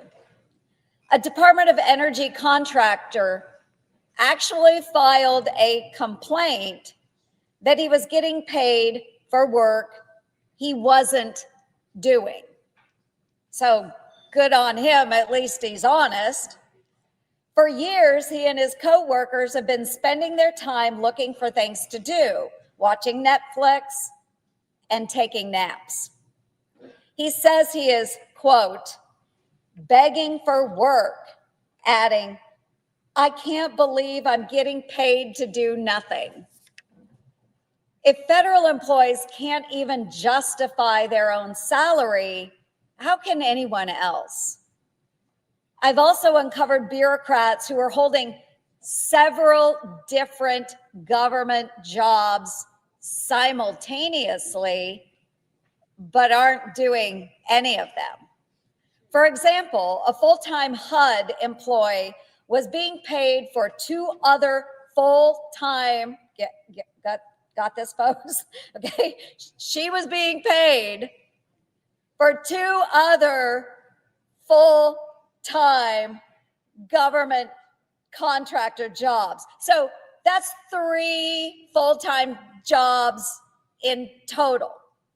She frequently billed taxpayers for working more than 24 hours in a single day. Gosh, if I could find more than 24 hours in a day, that would be pretty extraordinary. But this woman was paid $225,000 for hours she never worked in nearly 3 years. 3 full-time jobs, people, not working any of them. This isn't an isolated case either. I've introduced my Double Dippers Act to cross-check paychecks and payrolls to identify and stop bureaucrats from double billing taxpayers for work they're not even doing. Okay, don't laugh. This is true here.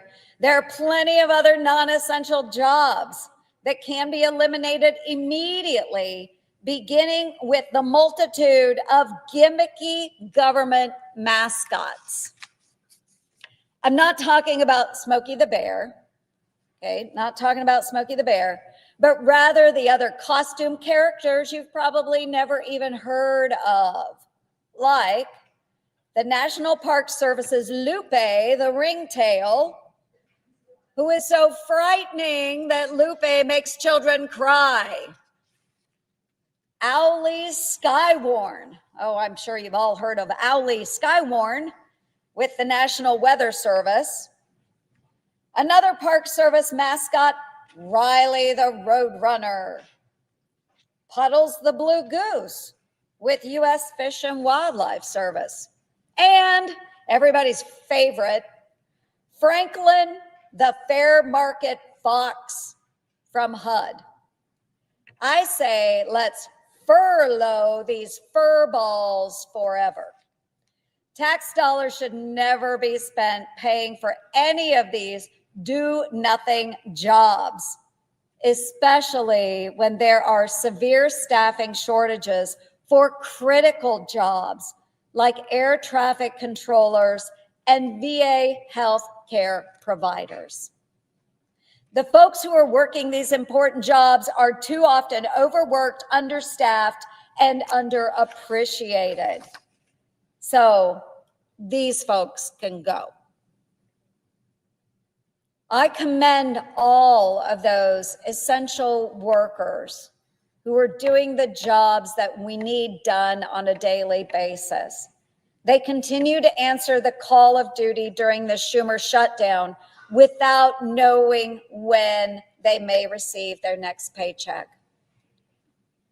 Thank you for putting your country first, and on behalf of my fellow Iowans, I also would like to extend from them a very hearty thank you.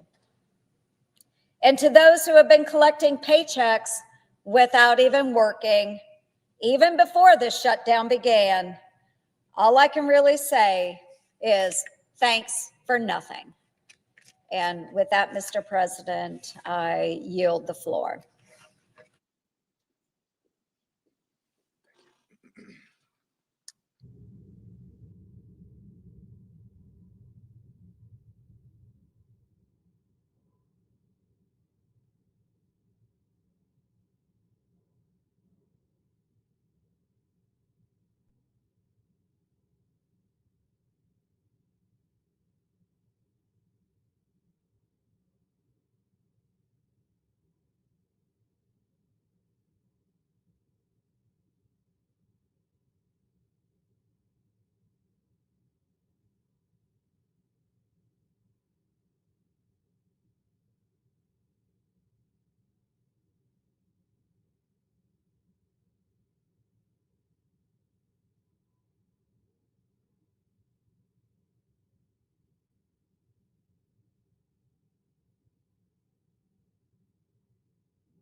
Senator from Delaware is recognized.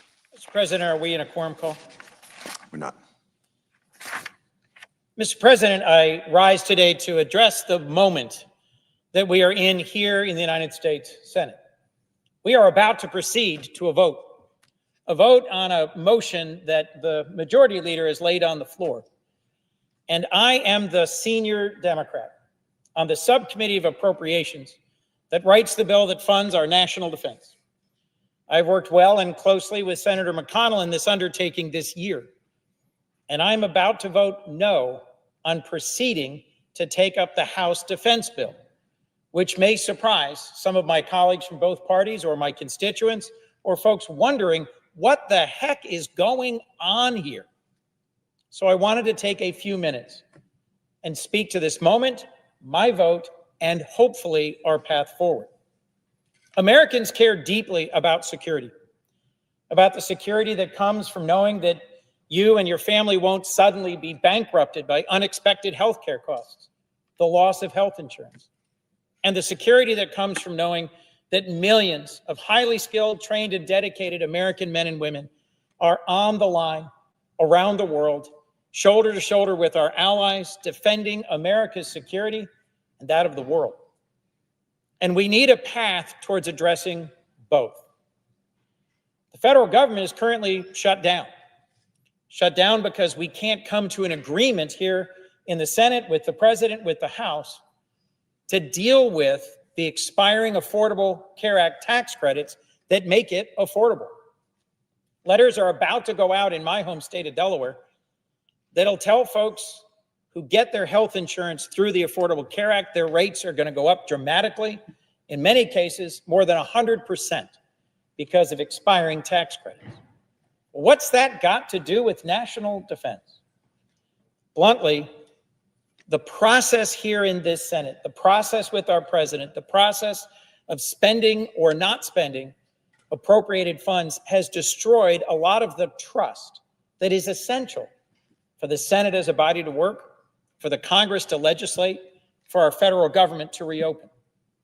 In the last Congress, I was the chair of the subcommittee that wrote the appropriations bill. Roughly $32 billion went to USAID, an agency that no longer exists.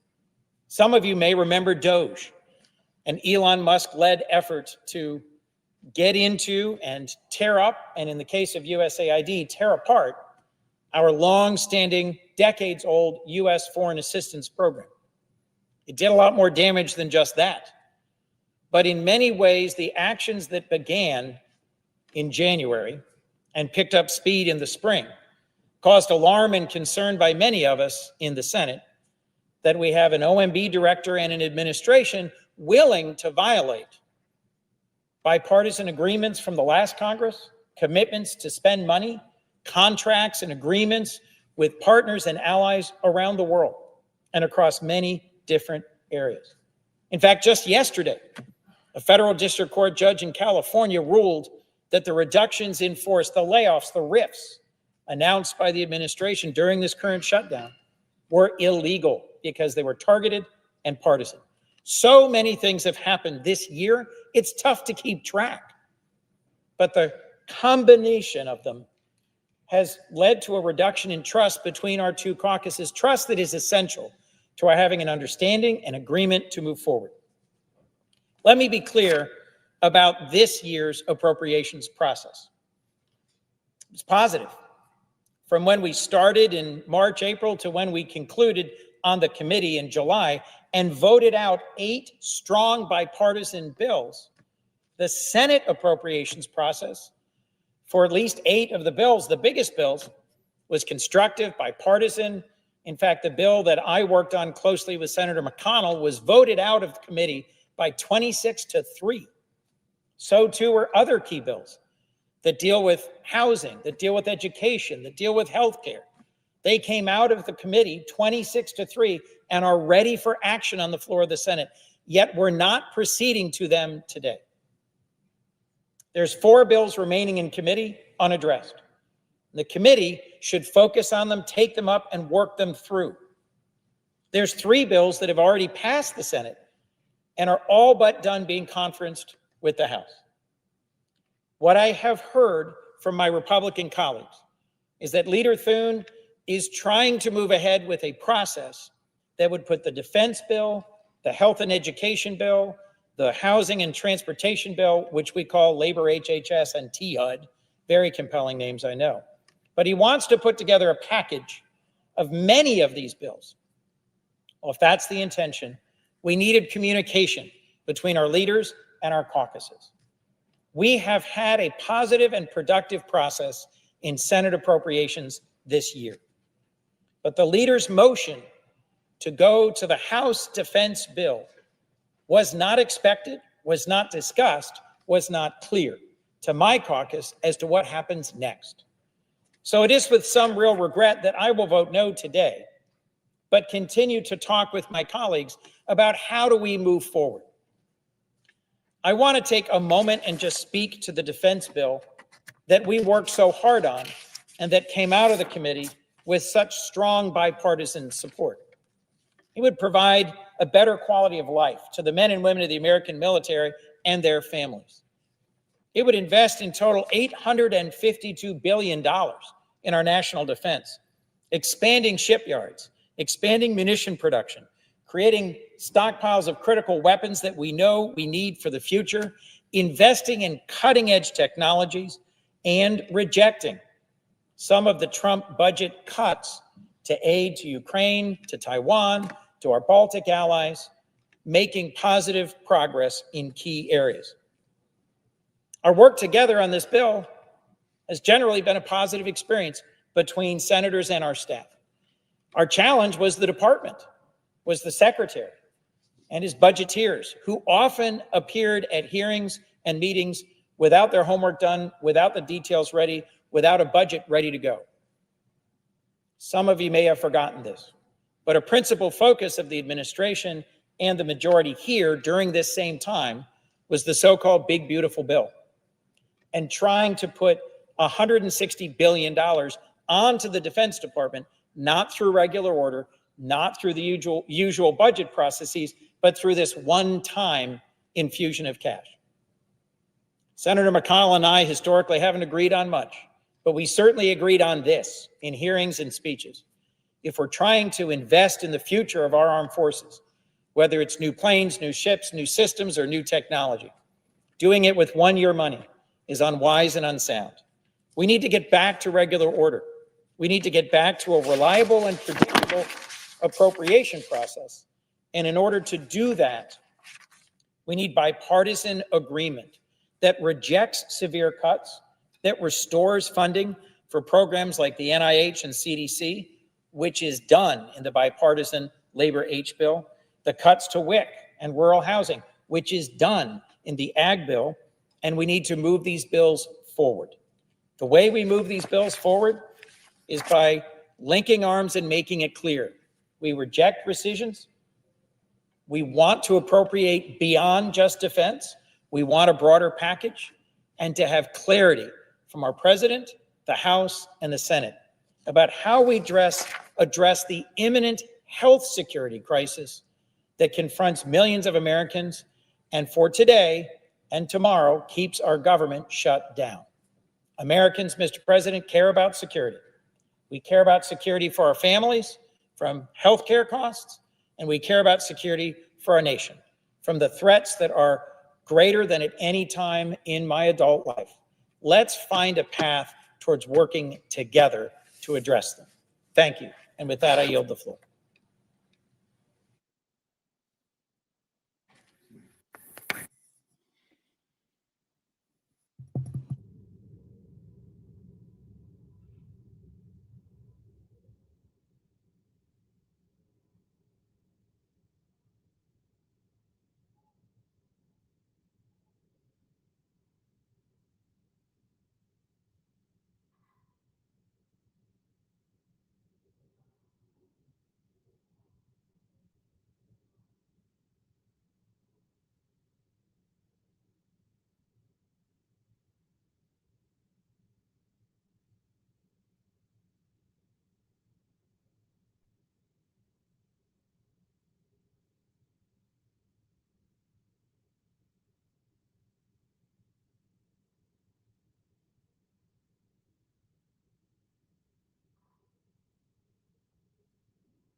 Mr. President.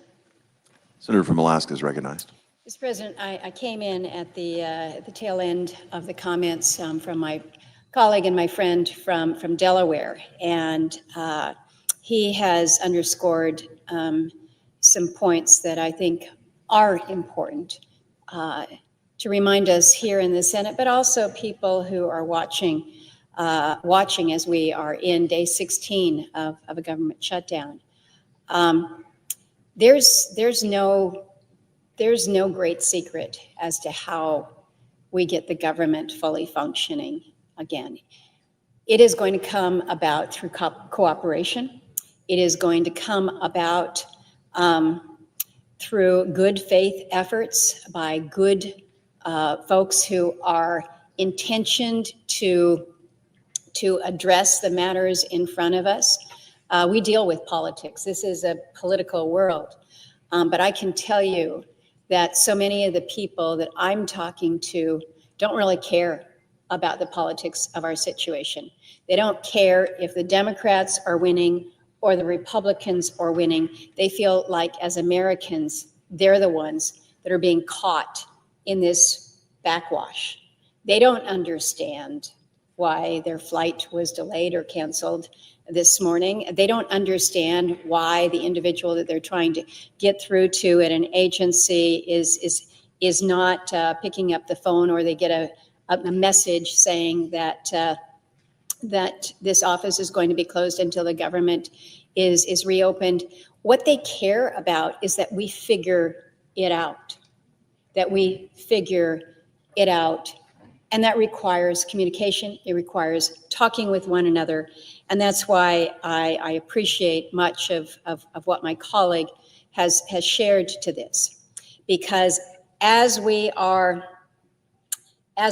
positioning as two sides that are seemingly dug in on this 16th day of a shutdown, real people are wondering, is their government going to be there for them?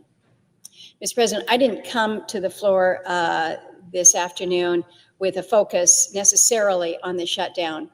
I came to speak about a situation in my state that has literally closed off, shut down, collapsed whole communities. We had a storm, actually a series of storms, hit the west coast of Alaska just over the weekend.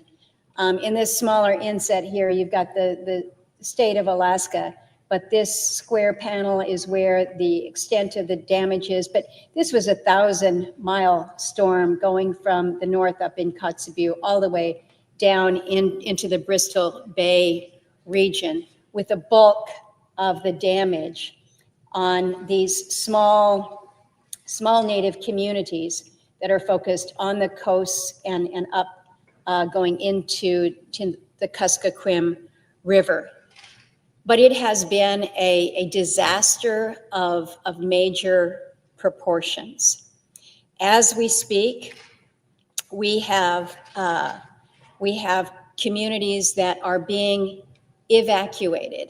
And we understand when we talk about evacuation what that might mean.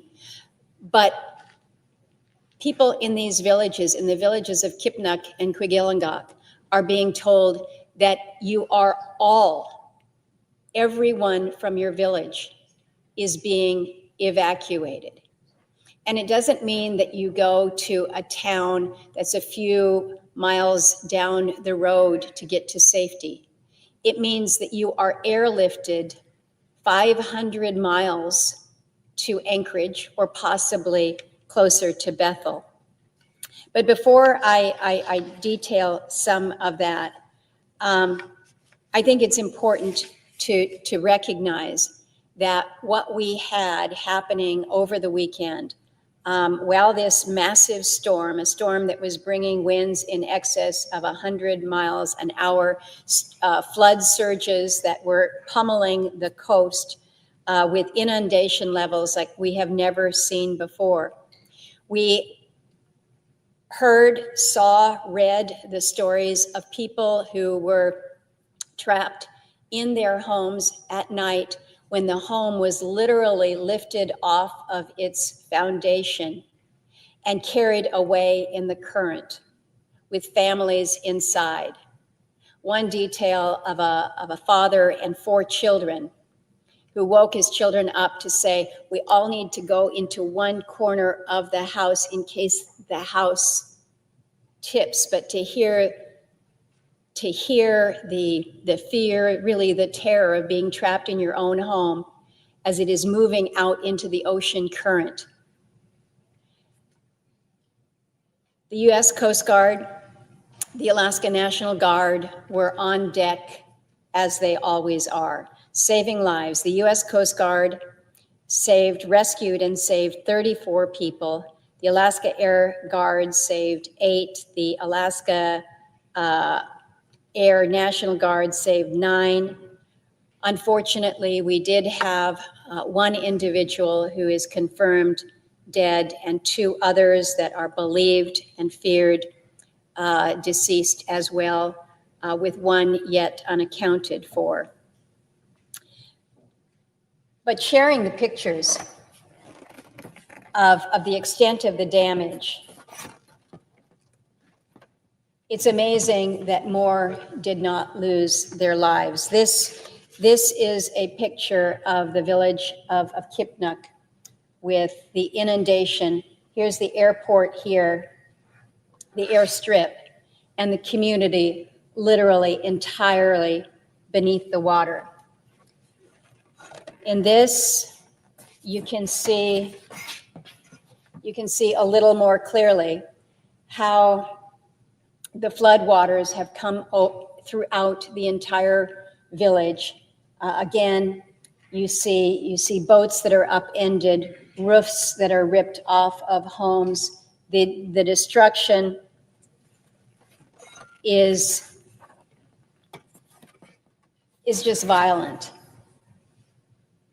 A home that is drifting in the river water. This is in Kipnuk. This is a picture also in Kipnuk. Kipnuk is a community. Most of these communities many of the communities are what we call boardwalk communities. Boardwalk communities because we don't have roads. So you move about on small 4-wheelers. That's how you get to where you need to get, whether it's to school or otherwise. But literally everything in the community upended. Power poles snapped in half. So you can imagine the condition. There is no power. There is no water. There is no safe place. These individuals have been initially rescued to the schools where they were kept safe. But now what we are in the midst of is this massive evacuation project. More than 1,000 people, again from 11 communities, have now been displaced. You had a situation where in Kipnuk, this village, you have about 680 people that are evacuated into the small school. In Quigilangak, about 400 people took shelter at the local school for a couple days. And keep in mind, don't have running water, restroom facilities aren't functioning. So the efforts that we saw from our search and rescue efforts, from our Coast Guard, from the Guard, from those who have come to the aid now, everyone from the World Kitchen to Samaritan's Purse to Red Cross, those efforts have been considerable. And we're getting people to shelter and to safety now. This is a picture that was taken late yesterday evening. This is the inside of a C-130. And there's about 300 people from Kipnuk that have been put inside the C-130. They're all sitting on the floor there, and they're being evacuated to Anchorage, Alaska. Again, this is 400 miles away. The efforts in Anchorage are considerable to make sure that they're going to be in safety. But it is a mass shelter. It is basically it's in our sports arena at the Alaska Airlines Center, in an auxiliary gym. They're going to be able to put 350 to 500 people. We're putting a convention center facility together to house another 800. So this is all very, very temporary. But the reality is that for so many of these people, they will not have homes to go back to. About 120 of the homes in Kipnuk will not be, are not repairable. They're completely destroyed. About 40 possible to repair. But again, this is the 16th of October, and conditions in this part of the state of Alaska right now, we're moving into winter. We're moving into winter. And so the idea that you can do construction in the wintertime, it doesn't happen. The last fuel barge to this region until next spring, until probably late May or June, the last fuel barge has come and gone. That means the ability to move supplies in and out and do any kind of construction, that's not happening. So for so many of these are going to be people who will be without a home. But I'm reminded that they are not homeless. They are not homeless. They are evacuees. And all they want is the ability to be safe somewhere for the moment. But looking forward, it's going to be hard. It's going to be very, very challenging to address the issues that they face in their community with the threats that they have. The storm that they had, we get storms every year. But what we're seeing is an increasing frequency of lethal storms. Several years ago, we had Typhoon Merbok, again, coming across from Japan, that just pummeled the coast. Again, 1,000-mile storm. We're still recovering from Hurricane Merbok, or Typhoon Merbok. And then just last year, again, another series of disasters along this same coast. And then this weekend, Typhoon Halong, once again, coming across from Japan. So the reality is we're seeing more and more of these. And the reality is that these storms come in October, but it used to be that we would already have ice that was coming into these northern waters by then. And the ice was enough to slow things down, to cool the waters down. But when you don't have the ice in the water is warming. This was perhaps an unusual weather pattern that came, but combined with that warmer water, it just churns this typhoon up. And so our reality is we are seeing in real time the impacts when you have a warmer ocean and less ice, which leads you to how you deal with these issues and these matters of resilience. This is hard. This is extraordinarily hard right now. And our hearts are with those who have lost their loved ones, who have lost so much, who have lost their home, but who are so anxious about what this means going forward and how we can be there for them. So I've got a great deal of respect and thanks and admiration for all who are pulling together to provide for relief efforts and to be thinking more long-term about how we ensure that the people of Quig and the people of Kipnuk and the people of Nightmute and Napakiak and Stebbins and Tuksuk and all up and down the coast, that they are safe in their homes where they have lived for thousands of years. Right now, we have the largest gathering of Alaska Natives that are convening in Anchorage for their annual convention. And so much of the convention this year is going to be focused on the matter of resilience and support for our communities. So I share these observations with colleagues, not because Alaska's storm is more powerful or more lethal or more devastating than the storms you may have in your state, Mr. President. Tennessee has seen some awful, horrible flooding. We're seeing this now, but it's a reminder to us here in Congress of the role that we do play, because all of our communities don't have the ability to provide that protection for themselves. So how do we build out more resilient communities? And then further to that point, when the disaster happens, how can we be there to support them in ways that make it real and meaningful for them, particularly in cultures where traditions may just be different than what we know and understand here in Washington, D.C. I'm going to end with a couple comments that were made just the other day when the governor held a briefing, a press conference about the ongoing impacts of this disaster.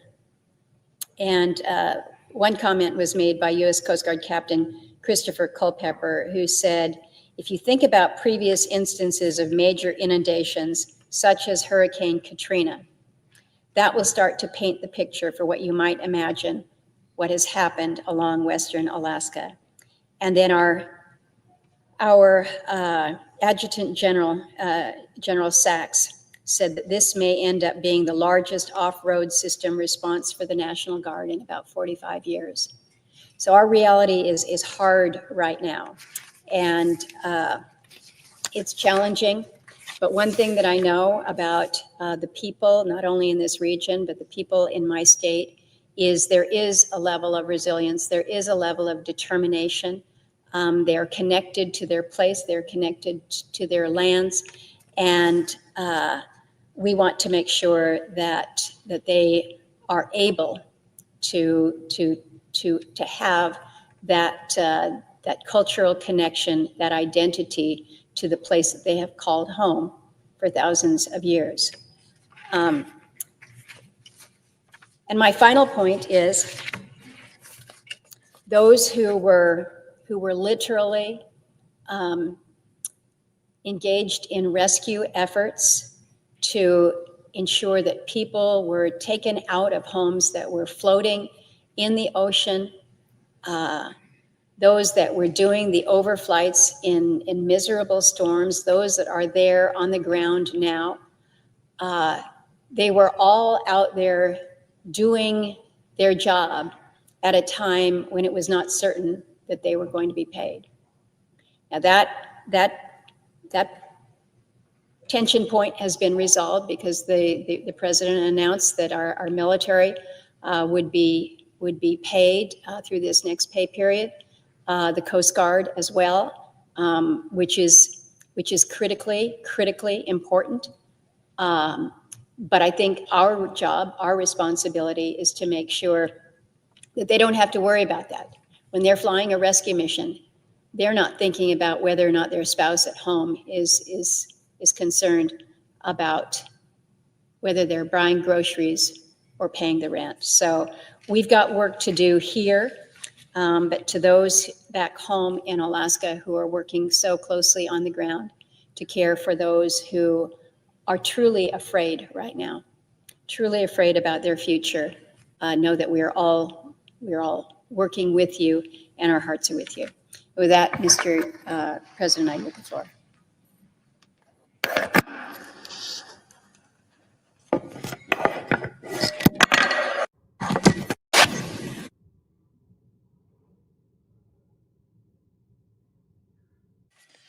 Mr. President. Senator from Michigan is recognized. Thank you, Mr. President.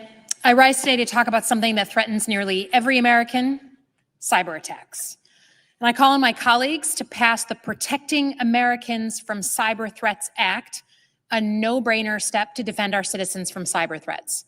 This is a very wonky law, but it has a very, very simple objective: to encourage companies, private sector companies, to report hacks to the government so that together we can prevent it from happening again. This bill extends protections defined back in 2015 that encouraged companies to report cyber attacks to the federal government. It minimizes the risks companies once faced in reporting these hacks, and in doing so, it makes us all safer. Extending these protections has never been more important. Today, cyber attacks are top of mind for Americans across the country and certainly across the political spectrum. 2 months ago, I traveled to Benton Harbor, Michigan, and Troy, Michigan, two communities to talk about national security threats and what is keeping Michiganders up at night. Nearly every single person, regardless of profession or party, had a story about cybercrime, identity theft, robocalls and scams robbing people of their life savings, hacks on hospitals for patient data, and shut down access to electronic records. As a former CIA officer and Pentagon official, I've responded to countless threats to American security, but never before have we seen American citizens so exposed to security threats here at home. In the age of cyber warfare, everyday Americans are quite literally on the front lines. And Americans know the stakes. That's why they're scared. One Michigander said to me, quote, "Warfare is still on the ground, still things like rockets, but it's also changed. Cyber warfare can be just as brutal." But more than scared, Michiganders are frustrated. They don't believe that their government is taking the threat of cybercrime seriously. And if we don't renew this law, we will prove them right. On October 1st, the Cybersecurity Information Sharing Act of 2015 expired last October 1st. That means that companies are no longer incentivized to report hacks to the federal government. When a company self-reports a cyber attack, there is no longer a law to prevent the Justice Department from using that admission against them. And companies once again are incentivized to hide hacks from the government, which makes us all less safe. Companies have to see the government as an ally, not as a threat, and our safety depends on it. Because unlike other threats like tanks and nukes and subs, the weapons used in cyber crimes are not created, owned, and controlled by a government. They are from the private sector. So we have to work together to prevent these attacks. This law has already been consequential. Department of Homeland Security used it to respond to China's relentless Salt Typhoon campaign, which targeted every single American's unencrypted phone calls and text messages. And as long as the law remains expired, America is less safe. As long as we refuse to renew it, we are moving backwards in keeping the country secure. So today, very simple, I'm calling on my colleagues to renew these protections for another 10 years. They're renewed for 10 years at a time, so we can restore our cybersecurity defenses and better protect our nation. There's no good reason not to renew it. Businesses support it. The Trump administration supports it. My colleagues on both sides of the aisle support it. I know there's a proposal out there to extend the law instead of 10 years for just 5 weeks in the House's version of the temporary funding bill. But it's such a pivotal time for something that's actually a bipartisan consensus idea. Half measures shouldn't do. We've known that this was going to expire for 10 years. Americans deserve to have us not kick the can down the road just for another 5 weeks. There's too much at stake, particularly given the losses among the American public. So some things are bigger than party politics, and national security should always be one of them. This law is essential to keeping the country safe, to keeping Americans safe. So I urge my colleagues to renew it.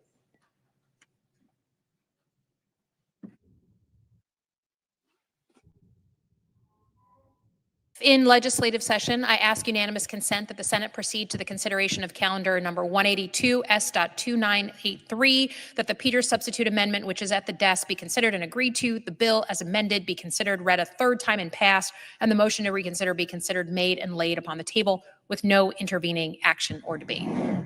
Is there objection? Mr. President, I Senator from object. Kentucky.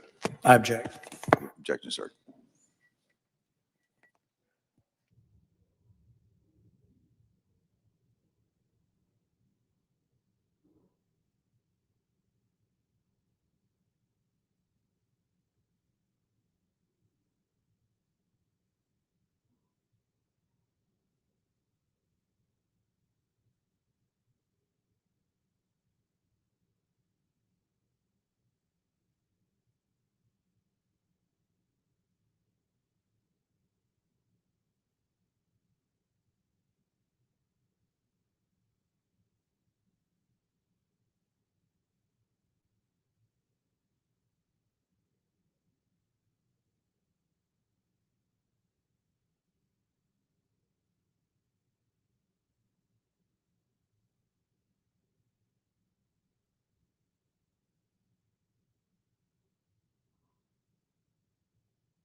Mr. President.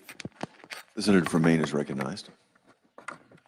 Thank you, Mr. President. Mr. President, I ask unanimous consent to speak for up to 5 minutes prior to the scheduled roll call vote. Without objection. Mr. President, further, I ask unanimous consent to waive the mandatory quorum call with respect to cloture on the motion to proceed to calendar number 136, HR 4016. Without objection. Thank you, Mr. President. Mr. President, today the Senate has the opportunity to begin consideration of an appropriations bill that is vital to our national defense and to the well-being of the brave men and women who serve in our armed forces. The fiscal year 2026 Defense Appropriations Bill would provide U.S. military services with the funding needed to deter China and Russia, to support our service members and their families, and to strengthen the defense industrial base. The bill would remove the uncertainty that our American troops face about when they will be paid because of the needless and reckless government shutdown that Leader Schumer has directed. I would point out, Mr. President, that passing a continuing resolution, as we have tried to do 10 times now, would also remove the cloud of uncertainty hanging over military paychecks. Mr. President, in July, as the presiding officer is well aware, the Appropriations Committee advanced the Senate version of the Defense Appropriations Bill by an overwhelming bipartisan vote of 26-3. The Senate version addresses major funding gaps across the board. It would invest in shipbuilding, including providing a critical down payment toward an additional DDG 51, the workhorse of the U.S. surface fleet, along with investments in additional Columbia and Virginia-class submarines. It would expand critical munitions production, including air and missile defense interceptors, long-range missiles, and next-generation hypersonic weapons developed by our most innovative firms. It would fund drone and counter-drone technologies, which are increasingly changing the nature of the battlefield, as we have seen in both Ukraine and Israel. And it would sustain security cooperation with close allies and partners whose growing defense capabilities are force multipliers for the United States and contribute to the deterrence of shared adversaries. Finally, Mr. President, this bill would invest in our most precious asset, the courageous, dedicated, patriotic men and women of our armed forces. It shows our continuing commitment to their readiness, well-being, and mission success. Let me commend the leadership, the outstanding leadership of Subcommittee Chairman Mitch McConnell and Ranking Member Chris Coons for their hard work on this bill. I also want to thank Majority Leader John Thune for his commitment to bringing fiscal year 2026 appropriations bills to the Senate floor. This is such a welcome change compared to last year, when then Majority Leader Senator Schumer refused to bring a single one of the 12 annual appropriations bills to the Senate floor for consideration. Mr. President, I want to know for my colleagues that the Senate version of the defense bill was put together with input from 94 of our Senate colleagues who submitted more than 5,800 requests to the committee for our careful consideration. For all of these reasons, Mr. President, I urge my colleagues to allow us to proceed to the consideration of the fiscal year 2026 defense funding bill. We want this to be an open process with an opportunity to add additional bipartisan bills that address vital domestic priorities, including biomedical and scientific research and infrastructure. And we want members to have a voice in the funding decisions that affect all of our states and constituents back home. That is the approach that we took in committee. That is the approach that we want to take on the Senate floor. Thank you, Mr. President. The clerk will report the motion to invoke cloture. Cloture motion. We, the undersigned senators, in accordance with the provisions of Rule 22 of the Standing Rules of the Senate, do hereby move to bring to a close debate on the motion to proceed to calendar number 136, H.R. 4016, an act making appropriations for the Department of Defense for the fiscal year ending September 30th, 2026, and for other purposes, signed by 17 senators. By unanimous consent, the mandatory quorum call has been waived. The question is it the sense of the Senate that debate on the motion to proceed to H.R. 4016, an act making appropriations for the Department of Defense for the fiscal year ending September 30, 2026, and for other purposes, shall be brought to a close? The yeas and nays are mandatory under the rules. The clerk will call the roll. Ms. Alsobrooks, Ms. Baldwin, Mr. Banks, Mr. Barrasso, Mr. Bennett, Mrs. Blackburn, Mr. Blumenthal, Ms. Blunt-Rochester, Mr. Booker, Mr. Bozeman, Mrs. Britt, Mr. Budd, Ms. Cantwell, Mrs. Capito, Mr. Cassidy, Ms. Collins.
Mr. Coons, Mr. Cornyn, Ms. Cortez Masto, Mr. Cotton, Mr. Kramer, Mr. Crapo, Mr. Cruz, Mr. Curtis, Mr. Daines, Ms. Duckworth.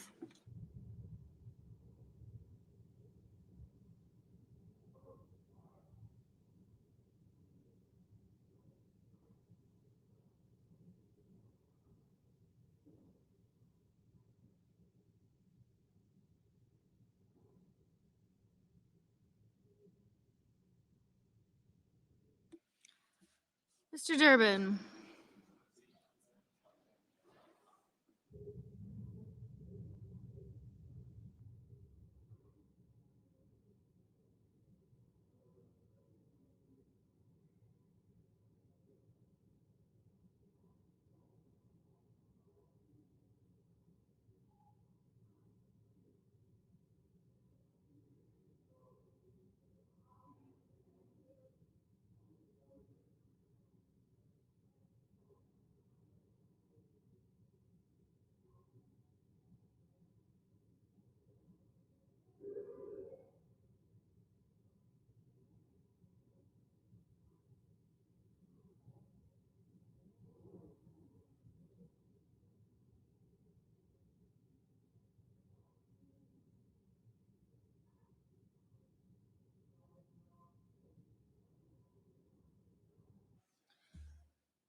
Ms. Ernst.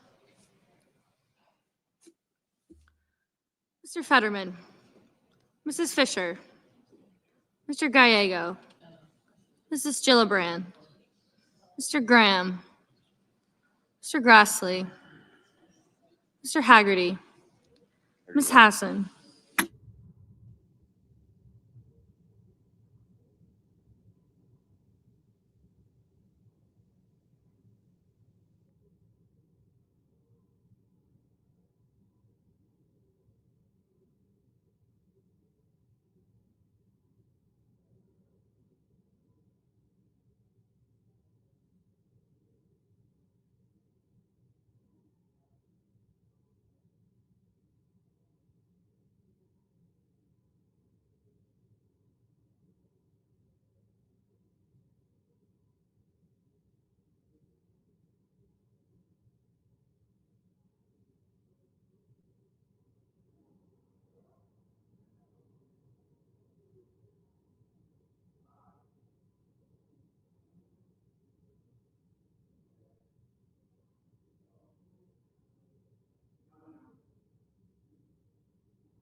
Mr. Hawley. Mr. Heinrich. Mr. Hickenlooper. Ms. Hirono. Mr. Hoven. Mr. Husted. Mrs. Hyde-Smith. Mr. Johnson. Mr. Justice. Mr. Kane. Mr. Kelly. Mr. Kennedy. Mr. Kim. Mr. King.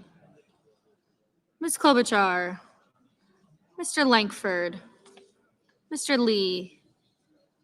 Mr. Lujan.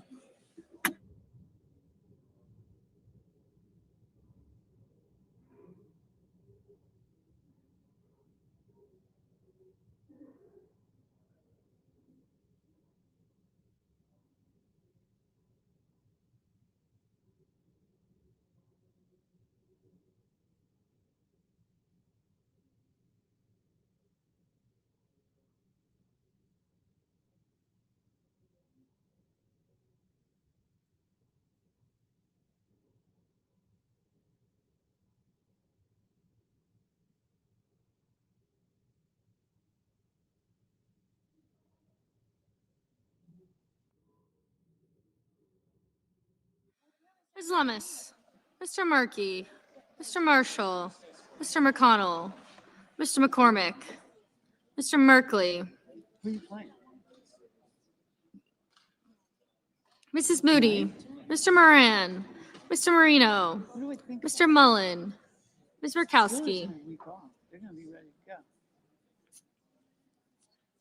Mr. Murphy. Mrs. Murray. Mr. Ossoff. Mr. Padilla. Mr. Paul. Mr. Peters.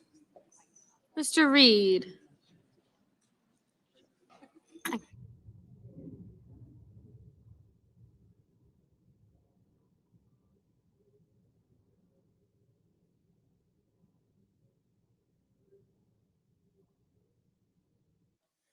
Mr. Ricketts. Mr. Risch. Ms. Rosen. Mr. Rounds. Mr. Sanders. Mr. Schatz. Mr. Schiff.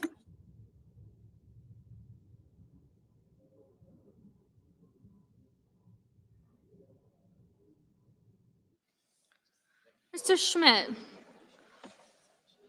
Mr. Schumer. Right on time.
Mr. Scott of Florida, Mr. Scott of South Carolina, Mrs. Shaheen, Mr. Sheehy, Ms. Slotkin, Ms. Smith, Mr. Sullivan, Mr. Thune, Mr. Tillis, Mr. Tuberville.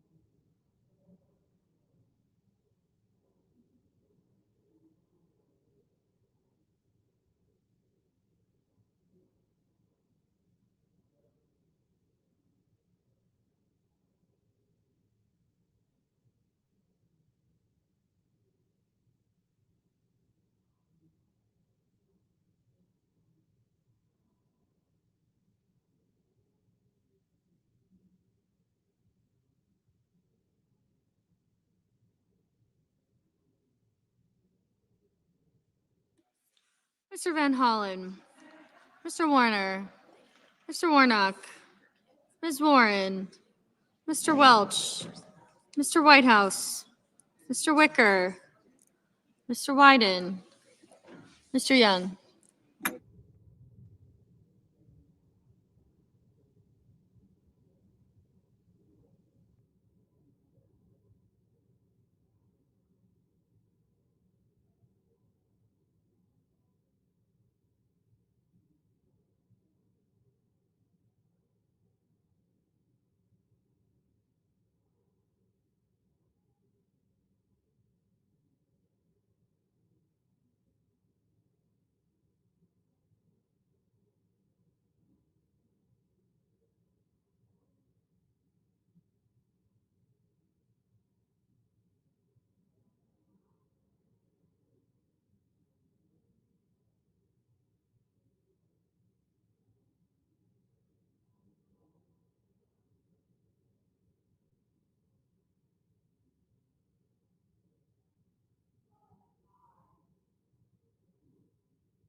Senators voting in the affirmative: Barrasso, Blackburn, Britt, Capito, Collins, Cotton, Kramer, Crapo, Curtis, Daines, Ernst, Fetterman, Fisher, Grassley, Haggerty, Hoven, Husted, Heidsmith, Langford, Lummis, Marshall, McCormick, Moody, Marino, Mullen, Murkowski, Paul, Ricketts, Risch, Rounds, Schmidt, Scott of South Carolina, Shaheen, Sheehy, and Young. That's what my son's playing with right now. I know. I told him. Senators voting in the negative: Cantwell, Gallego, Hassan, Heinrich, Hirono, King, Lujan, Markey, Murray, Peters, Reed, Schatz, Slotkin, Warner, Welch, Whitehouse, and Wyden. Mr. Johnson, aye. Mr. Kane, no. Mr. Durbin, no.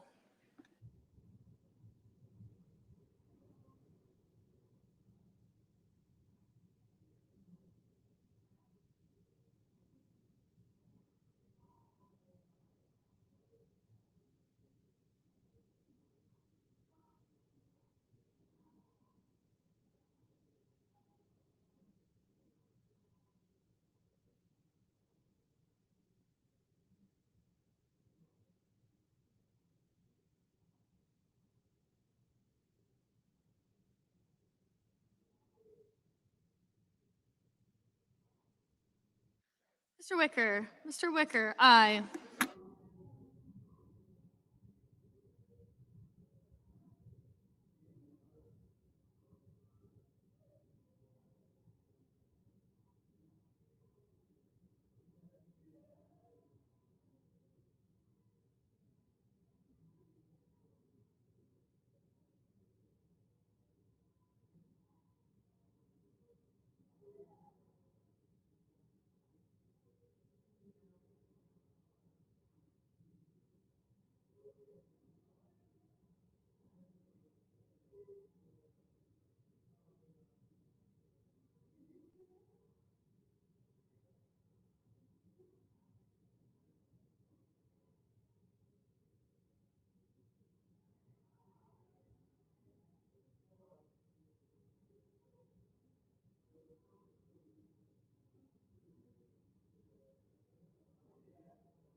Mr. Lee, aye.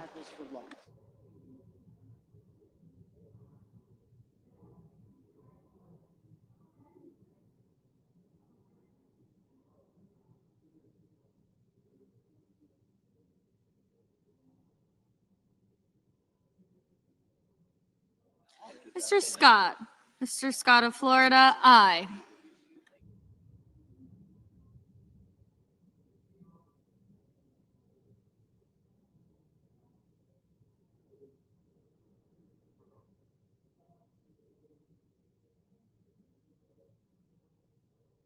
Mr.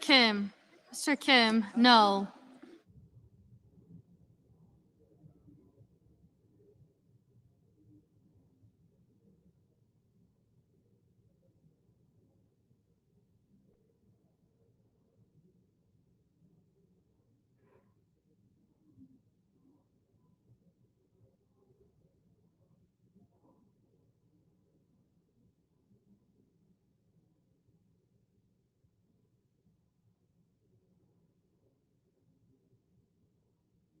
Mr.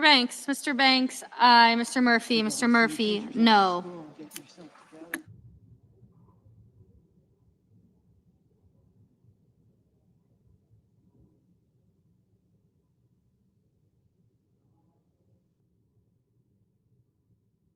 Mr. Kennedy, aye.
Mr. Coons, no.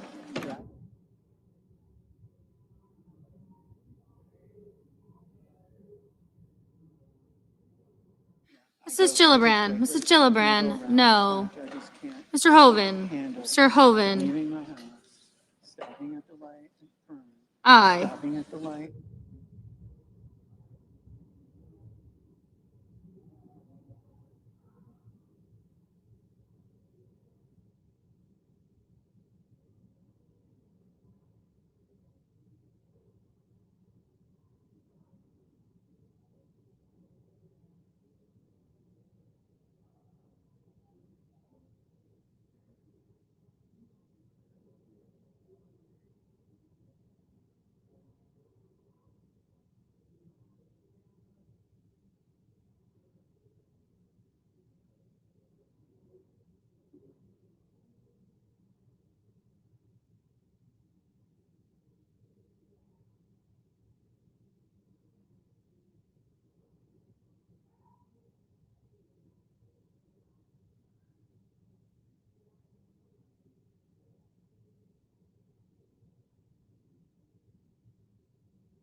Mr. Sullivan. Mr. Sullivan, aye.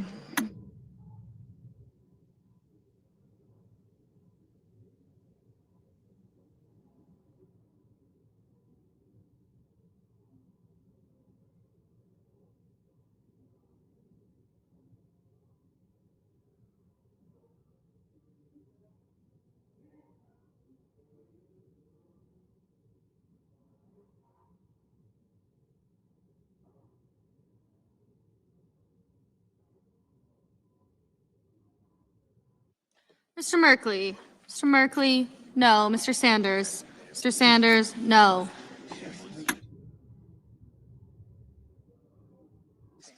Mr. Hickenlooper. Mr. Hickenlooper, no. Ms. Alsobrooks. Ms. Alsobrooks, no.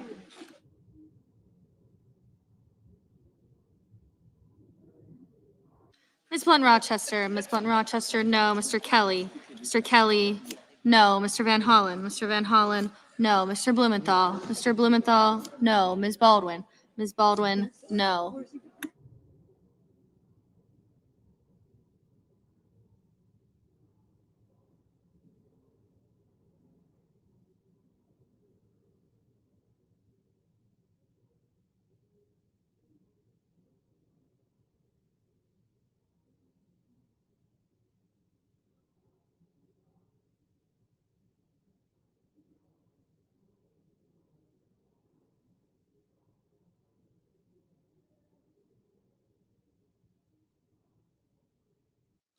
Ms. Warren.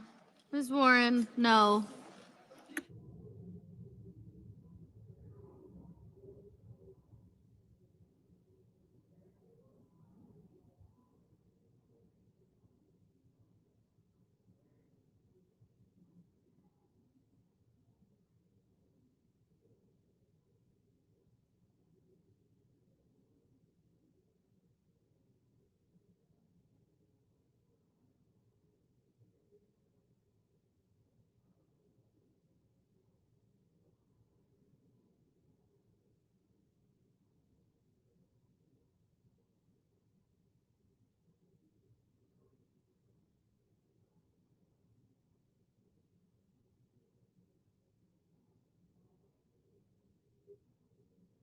Mr. Graham. Mr. Graham, aye.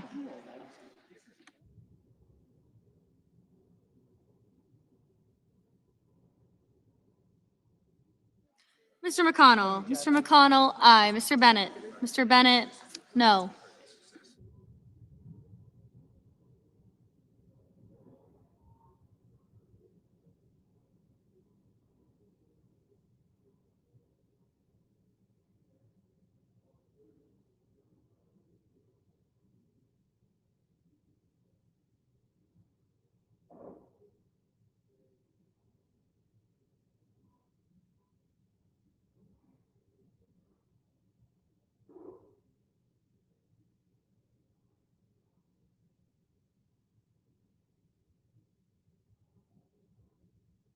Ms. Cortez Masto. Ms. Cortez Masto, aye.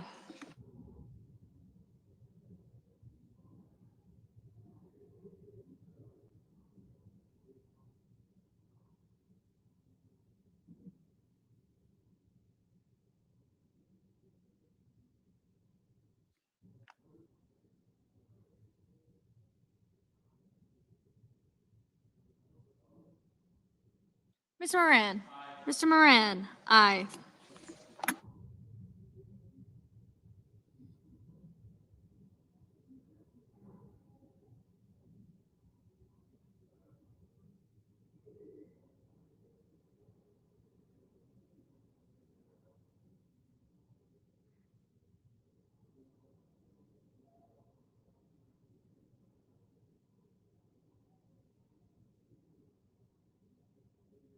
Mr. Hawley.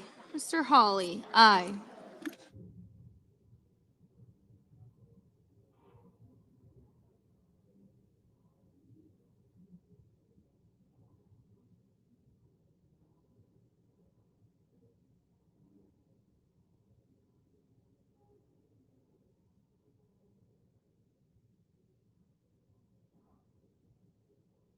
Mr. Thune. Mr. Thune, aye.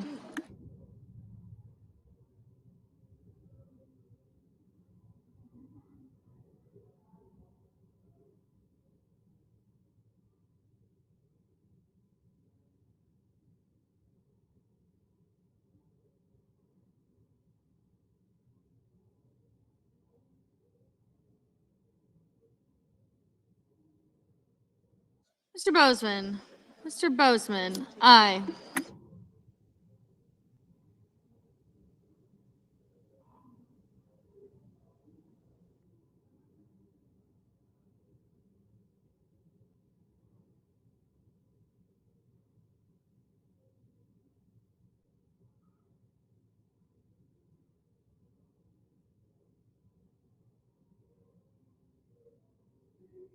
Ms. Smith. Ms. Smith, no.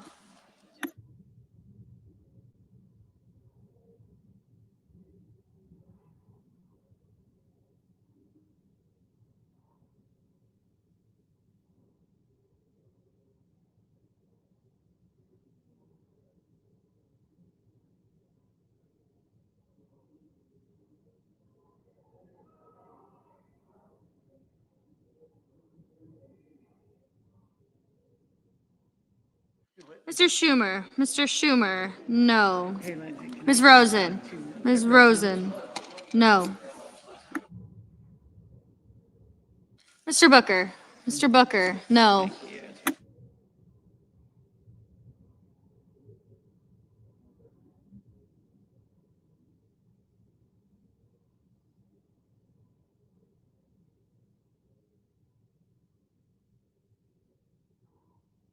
Mr. Padilla. Mr. Padilla, no.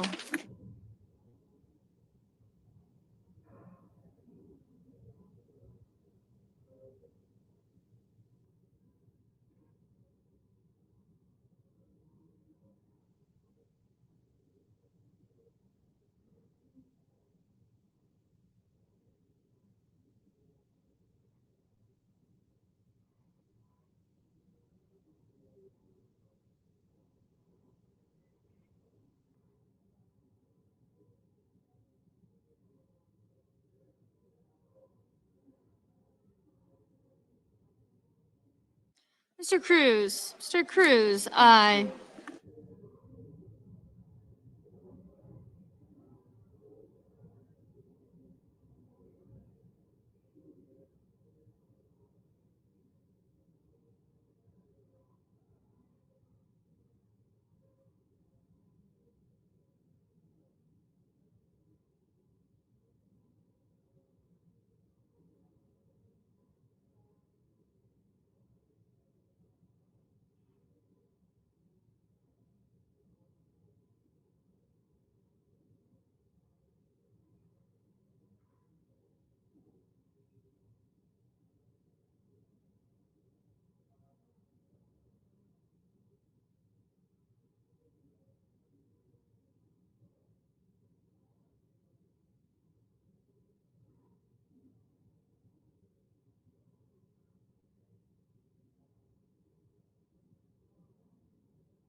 Mr. Ossoff. Mr. Ossoff, no.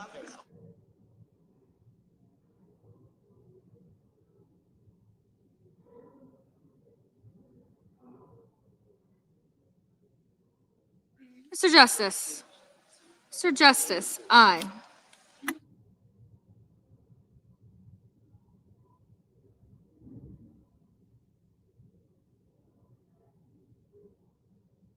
Mr. Warnock. Mr. Warnock, no.